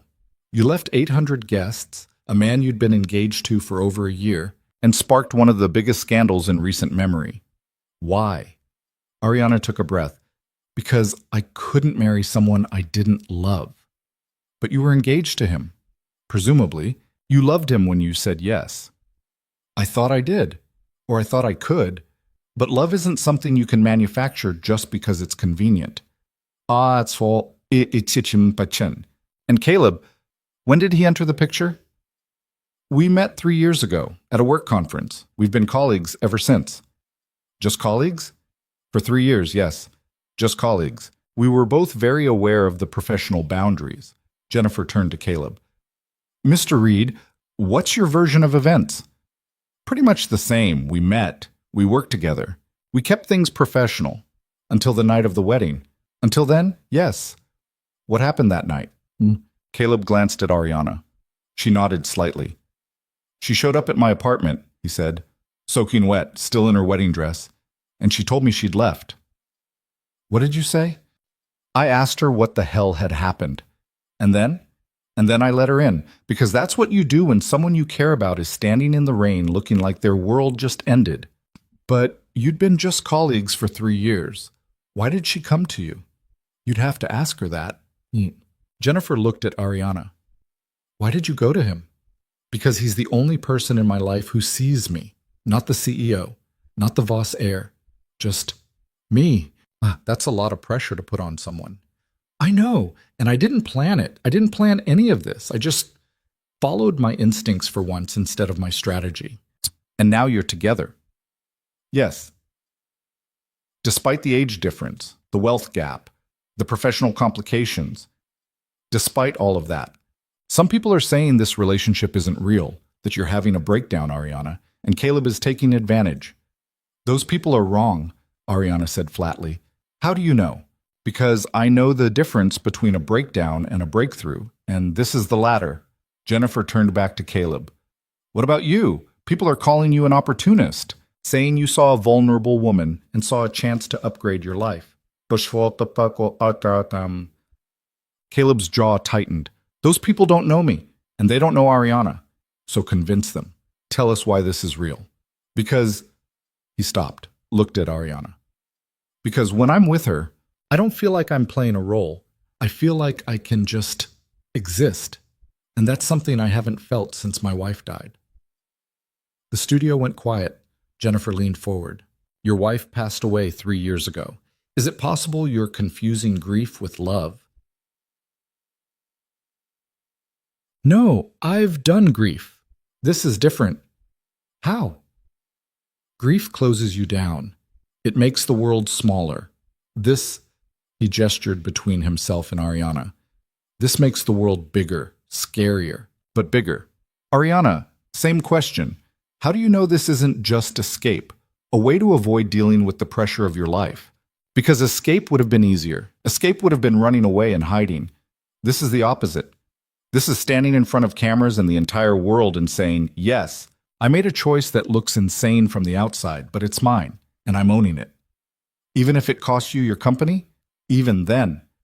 That's a big risk. The biggest risk I've taken was spending 6 years pretending to be someone I'm not. This is just me trying to course correct. Jennifer checked her notes. Marcus Hale gave an interview to Vanity Fair. He says he's worried about you, that he thinks you need help. Marcus is protecting his ego. That's a harsh assessment. It's an accurate one. He doesn't care about my well-being. He cares about controlling the narrative. He also claims that you and Caleb were involved before the wedding. We weren't. Can you prove that?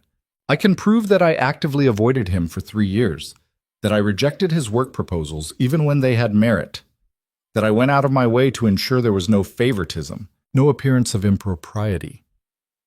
Ariana leaned forward, and if Marcus actually cared about me, he'd know that. But he doesn't. He cares about winning. Winning what? Whatever game he thinks we're playing. But we're not playing, we're just trying to live. Jennifer turned to Caleb. Your daughter, Riley, is that right? We agreed she's off limits. I'm not asking about her specifically. I'm asking how you're protecting her from all this attention. Caleb was quiet for a moment. Then he said, the same way I've protected her from everything else, by being honest with her, by letting her ask questions, by teaching her that the world is messy and complicated, but we navigate it together. Has the publicity been hard on her? What's what? It's been an adjustment, but she's tougher than people think. Kids are. Do you worry about the long-term impact? Of course I do. I'm her father. I worry about everything. But I also worry about teaching her to live in fear, to make choices based on what other people think instead of what feels right.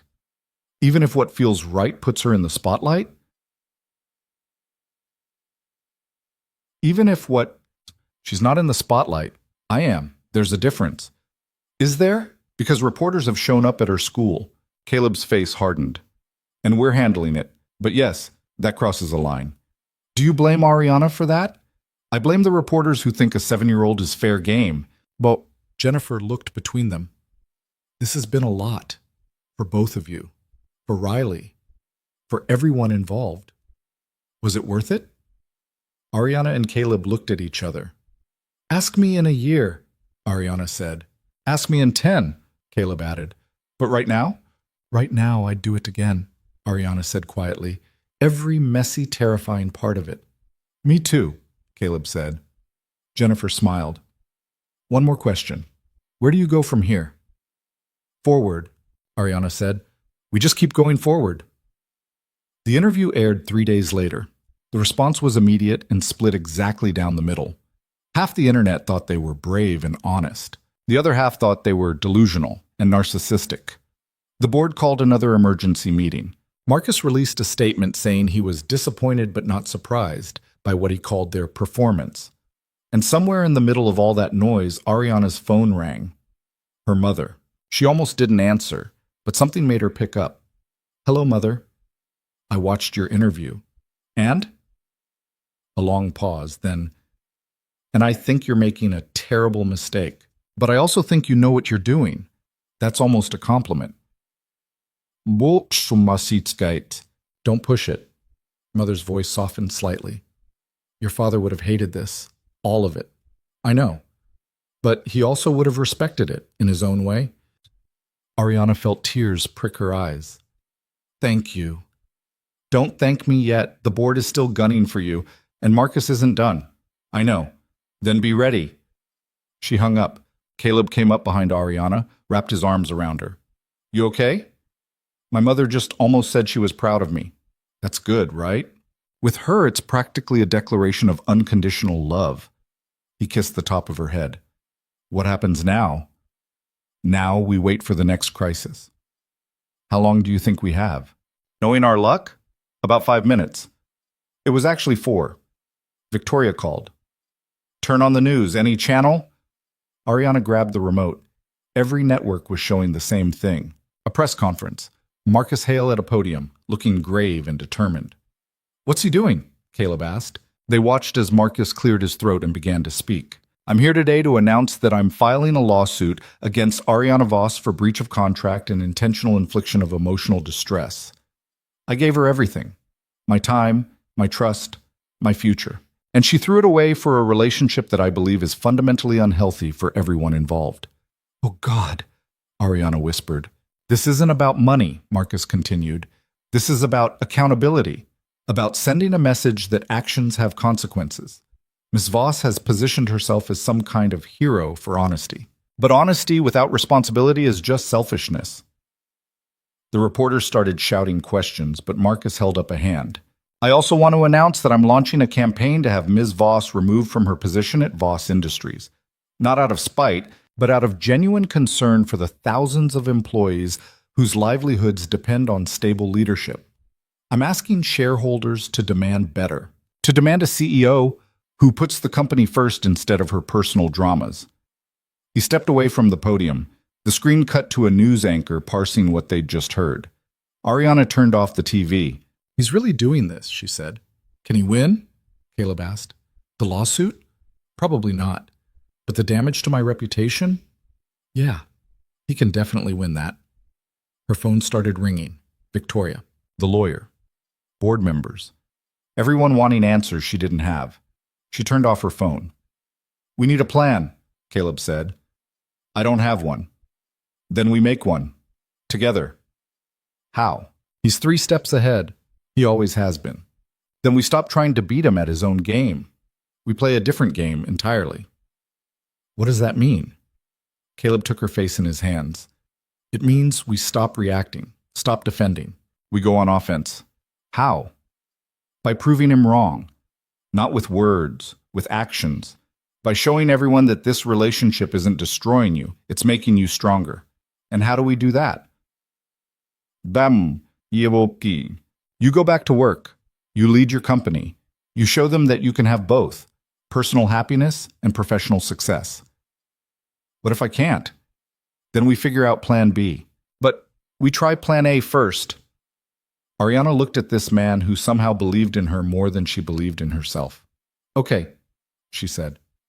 Let's do it. Yeah? Yeah, let's show them what we're actually made of. And for the first time since Marcus had made his move, Ariana felt something that wasn't fear or anger. She felt ready. The Monday after Marcus filed his lawsuit, Ariana walked into Voss Industries at 7:30 in the morning wearing a navy suit and the kind of determination that comes from having nothing left to lose. The lobby fell silent when she entered. Employees stared, whispered. A few nodded in what might have been support or might have been pity. She didn't care which.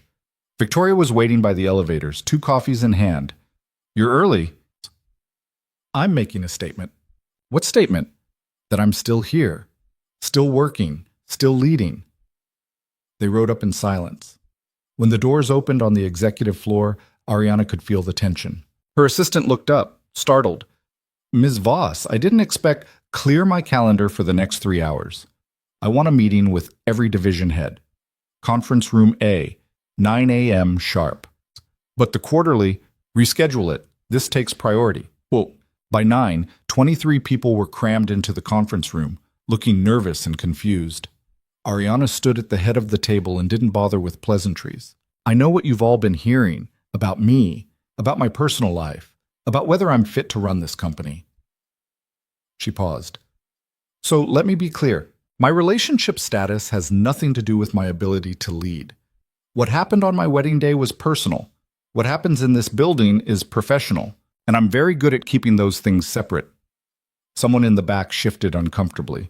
But I also know that separation isn't enough anymore.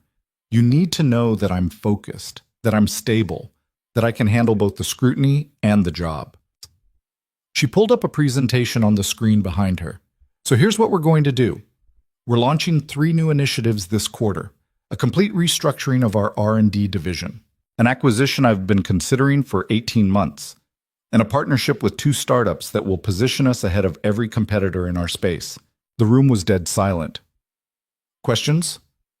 The VP of Engineering raised his hand.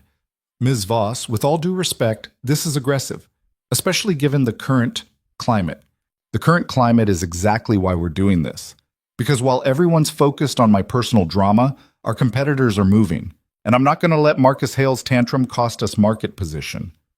What about the lawsuit? Someone else asked. What about it? He's suing me personally, not the company. And my lawyers tell me it's baseless.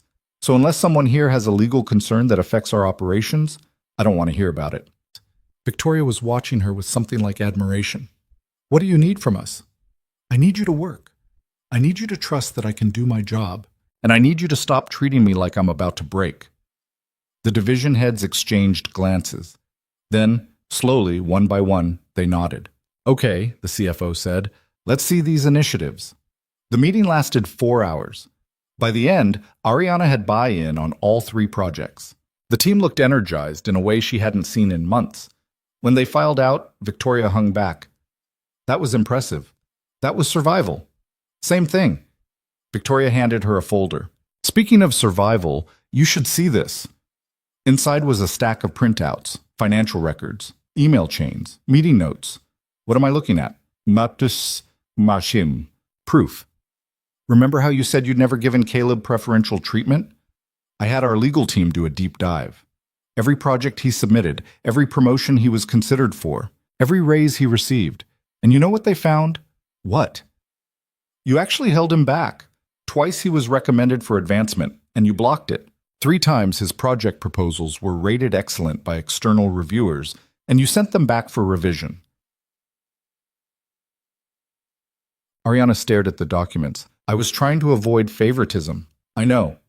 And now we can prove it. These records show beyond any doubt that you treated him more harshly than his peers. Not better. It completely dismantles the ethics complaint. Does Caleb know? Not yet. I wanted to show you first. Ariana closed the folder. Send it to his lawyer and to HR. Clear his name. Already done. I scheduled a press release for this afternoon. You're terrifyingly efficient. That's why you pay me. Victoria's expression softened. How's he doing? Caleb? He's managing. The suspension is hard. He's not used to sitting still. And Riley? Tougher than all of us combined. Kids usually are. Victoria checked her watch. You have a call with the board in 20 minutes. They want an update on the lawsuit. Let them wait. I have something else to do first. She called Caleb. He answered on the second ring. Hey, how's the war going? Back team? Is right. We're winning. At least this battle. Victoria found proof that I never gave you preferential treatment. In fact, I did the opposite. Silence. Then, you held me back? Silence. To avoid any appearance of impropriety. I'm sorry, I should have told you.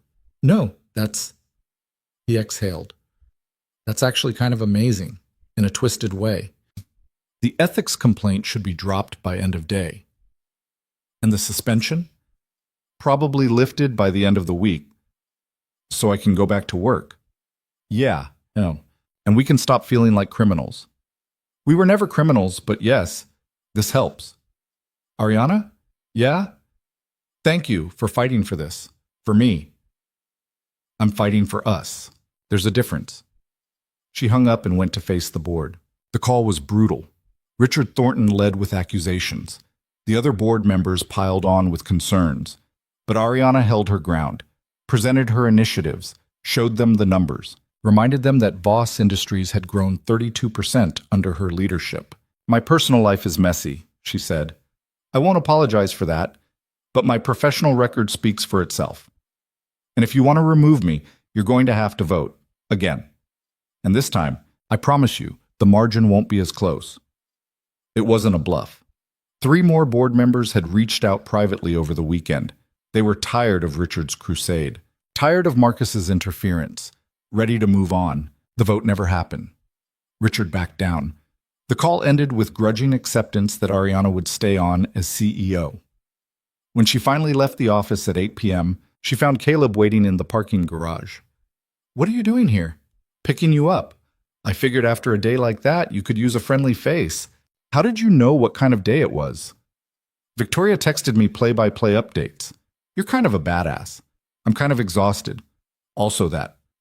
They drove to his apartment in comfortable silence. Riley was already asleep. Caleb's sister had done bedtime. The apartment was quiet and dim and felt like sanctuary.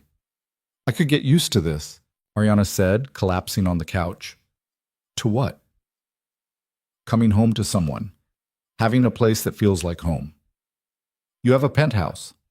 I have a very expensive box with a view. That's not the same thing. Caleb sat beside her. Are you saying you want to move in? I'm saying I'm tired of living in hotels and feeling like a guest in your life. You're not a guest. Then what am I? He was quiet for a moment. Then he said, You're the person I want to come home to, every day, for as long as you'll let me. That's pretty serious. Yeah, it is. We've known each other for 2 weeks, romantically. 3 years total. Still, this is fast. It's also right. He took her hand. But if you need more time... I don't need more time. I need to know you mean it. I mean it. Riley means it too, by the way. She's been asking when you're going to live here full time. She has? Every night for a week. Ariana felt something warm and terrifying expand in her chest. I don't know how to do this. The domestic thing. I've never lived with anyone who wasn't family or staff. Then you'll learn. We both will. What if I'm terrible at it? Then you'll be terrible at it, and we'll figure it out. All bad. She leaned against him, felt his arm come around her shoulders. Okay. Okay? I'll move in. Officially. Not just my stuff scattered everywhere. Actually move in. When? This weekend. If that's okay. That's more than okay. They sat like that for a long time, watching the city lights through the window. Then Ariana's phone buzzed. A text from an unknown number. You think you've won, but this isn't over. MH, she showed it to Caleb. He's getting desperate, Caleb said. Or angrier. Same thing. Desperate people make mistakes. I don't want to wait for him to make a mistake. I want to end this. How? Ariana thought about it. About Marcus and his need for control, about the lawsuit and the media campaign and all his calculated moves. By giving him exactly what he wants, she said slowly, which is a confrontation, face to face. No lawyers, no press, just the two of us, finally being honest. That sounds like a terrible idea. It probably is, but I'm tired of fighting through intermediaries. I want to look him in the eye and tell him he lost. And if he doesn't accept that, then at least I'll know I tried. The meeting took 3 days to arrange. Marcus's lawyer insisted on a neutral location, public but private. They settled on a conference room at a downtown hotel. No media, no recording devices. Just Marcus, Ariana, and one lawyer each. Caleb wanted to come. Ariana said no. This is something I need to do alone. I don't like it. I know, but Marcus needs to hear this from me. Not us, just me. And what are you going to say? The truth. That I never loved him, that our engagement was a mistake, and that he needs to let go. You think that'll work? Probably not, but it's worth trying, Chit. The conference room was sterile and cold. Marcus was already there when she arrived, sitting at the head of the table like he owned the place. He stood when she entered, ever the gentleman. Ariana. Marcus. They sat. The lawyers sat. Everyone stared at everyone else. Finally, Marcus said, "Thank you for agreeing to meet. Let's skip the pleasantries. You wanted to talk. So talk. I want you to end this. The relationship with Caleb Reed. Come back to reality. We can work through what happened. Get you the help you need." I don't need help. I need you to accept that we're over. We're not over until I say we're over. That's not how this works. Isn't it? I invested 3 years in you, in us. I introduced you to people who matter. I stood by you through every crisis. I earned the right to be heard. You earned nothing. You performed. That's different. His jaw tightened. I loved you. No, you loved the idea of me, the CEO wife, the perfect political partner. But you never knew me, never wanted to know the real me. And Caleb Reed does? A man you barely know? He knows me better than you ever did, because he actually pays attention. To what? To the small things. To how I take my coffee. To the fact that I hate mornings but love late-night conversations. To the way I bite my lip when I'm nervous. She leaned forward. You spent 3 years with me, Marcus. Tell me one thing I'm afraid of. He stared at her. You can't, can you? Because you never asked. You never cared. You just wanted me to fit into your life plan. That's not fair. It's completely fair, and you know it. He was quiet for a long moment. Then he said, Fine. You want honesty? Here's honesty. I don't love you either. I haven't for a long time. But I respected you, admired you, and I thought that was enough. It's not. No, apparently it's not. He ran a hand through his hair. But you humiliated me, in front of everyone, and I can't just let that go. So this is about ego. This is about consequences. You don't get to blow up someone's life and walk away clean. Then punish me, sue me, ruin my reputation, do whatever you need to do to feel better, but leave Caleb out of it. Leave his daughter out of it. Why should I? Because they're innocent. Because going after them makes you look petty and cruel. And because deep down, you know this isn't about them. It's about you and me. Marcus looked at his lawyer, then back at Ariana. What are you offering? Bullshit. Nothing. I'm not negotiating. I'm asking you, as someone who once cared about you, to be the bigger person. Drop the lawsuit. Stop the media campaign. Let us both move on. And if I don't, then we keep fighting. But eventually, you'll lose.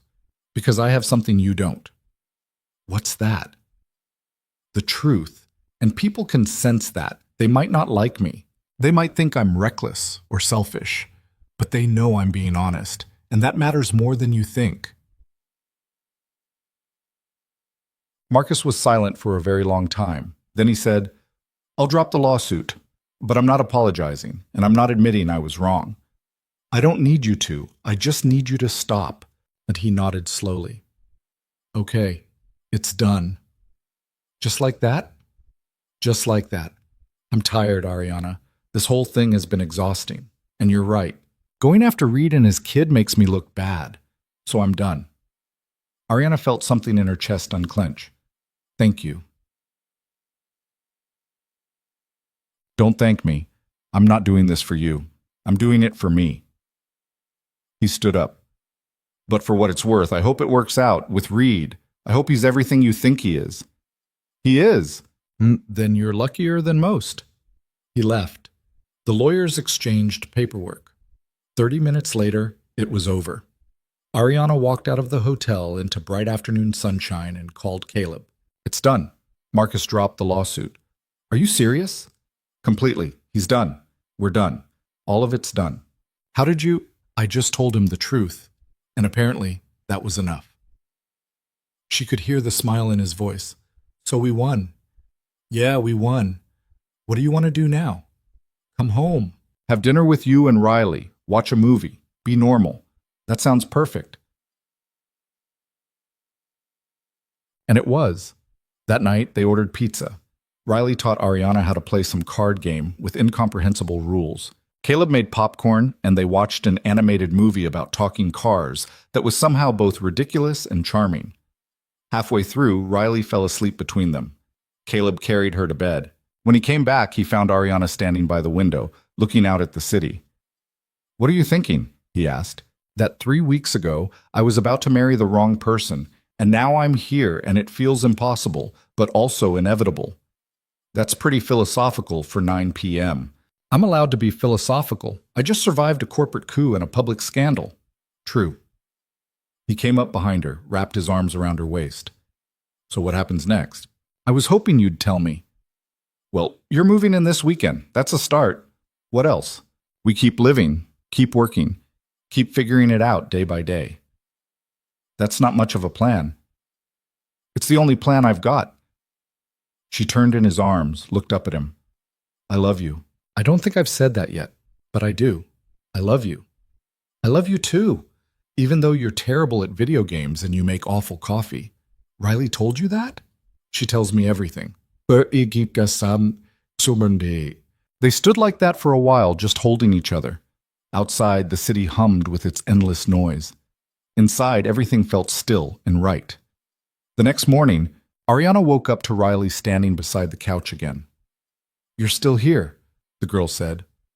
I'm always going to be here now. Is that okay? Riley thought about it.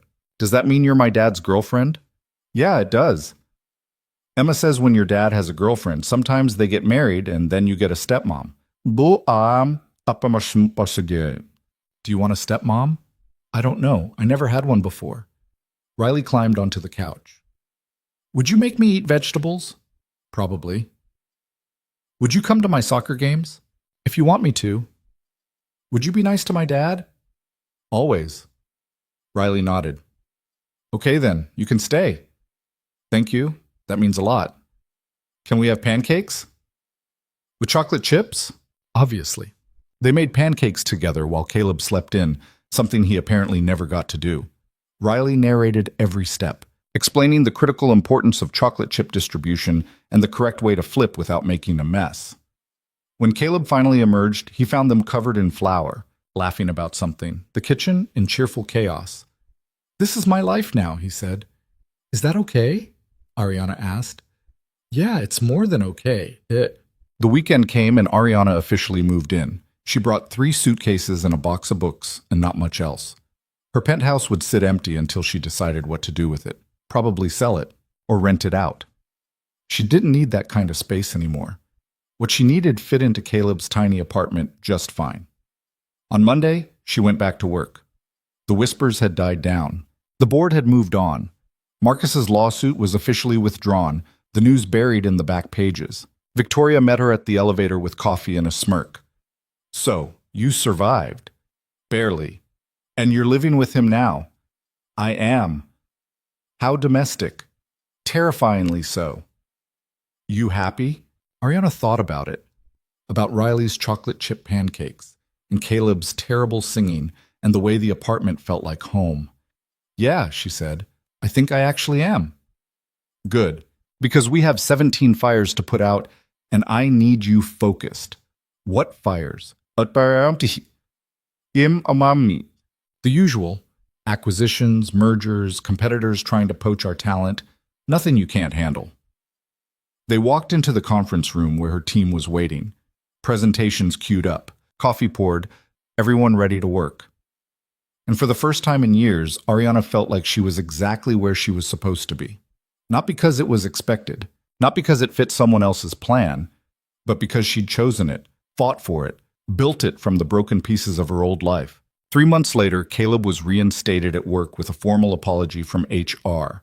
The ethics investigation concluded that the complaint was baseless and possibly malicious. His record was cleared, his reputation restored. 6 months later, Ariana stood in front of the board and presented the strongest quarterly results in company history. The 3 initiatives she'd launched had paid off. Stock was up 18%. Employee satisfaction was at an all-time high. Richard Thornton actually stood and applauded. A year later, Riley came home from school with a permission slip for a field trip. "Can Ariana sign this?" she asked Caleb, "since she's basically my mom now?" Caleb looked at Ariana. Ariana looked at Riley. "Is that what you want?" Ariana asked. Riley shrugged, trying to act casual but clearly nervous. "I mean, you live here, you come to my games, you help with homework. Emma says that's what moms do." "What does your dad say?" He says it's up to you." Ariana took the permission slip, signed it, handed it back. "There. Official." Riley grinned and ran off to pack her backpack. Caleb came up behind Ariana, rested his chin on her shoulder. "So you're a mom now, apparently. How does that feel?" "Terrifying, amazing, both." That's parenthood in a nutshell. That night, after Riley was asleep, they sat on the couch like they did most nights. But this time, Caleb pulled out a small box. "Don't panic," he said. "This isn't what you think it is." "Then what is it?" "A promise that I'm not going anywhere, that this is real, that when you're ready, if you're ever ready, I'll be here." Inside the box was a simple silver band, not an engagement ring, just a ring. "I don't need you to decide anything right now," Caleb said. "I just need you to know that I see this going somewhere, and whenever you're ready to talk about what that somewhere looks like, I'm ready too." Ariana slipped the ring onto her finger. It fit perfectly. "I'm not ready to get married," she said. "Not yet. Maybe not for a long time." "That's okay. But I'm ready to build a life with you. A real one. With Riley.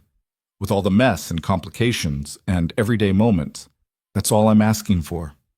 They sat in comfortable silence, her hand in his, the ring catching the light. And somewhere in that quiet moment, Ariana realized something. She'd spent so many years chasing approval, building an empire to prove she was worthy of her father's legacy, crafting a perfect image to show the world she had it all together. But the truth was simpler and harder than any of that. She was just a person, flawed and human and trying to figure it out like everyone else. And that was okay. More than okay. It was enough. Because at the end of the day, the biggest risk wasn't walking away from a wedding or falling for the wrong person or making choices that looked crazy from the outside. The biggest risk was spending your whole life being the person everyone else needed you to be and never finding out who you actually were. And Ariana Voss, former runaway bride, current CEO, accidental mother figure, imperfect partner, had finally learned that lesson. Not perfectly, not smoothly, but truthfully. And in a world full of performances and carefully managed images, truth was the most radical thing she could offer. So she offered it every day, in big ways and small. And slowly, impossibly, beautifully, it was enough. The world never stopped judging them. The tabloids never fully moved on. There were still hard days and complicated conversations and moments when everything felt too fragile to last. But they lasted anyway. Not because it was easy, not because it was perfect, but because they chose it every single day, together. And in the end, that choice made all the difference.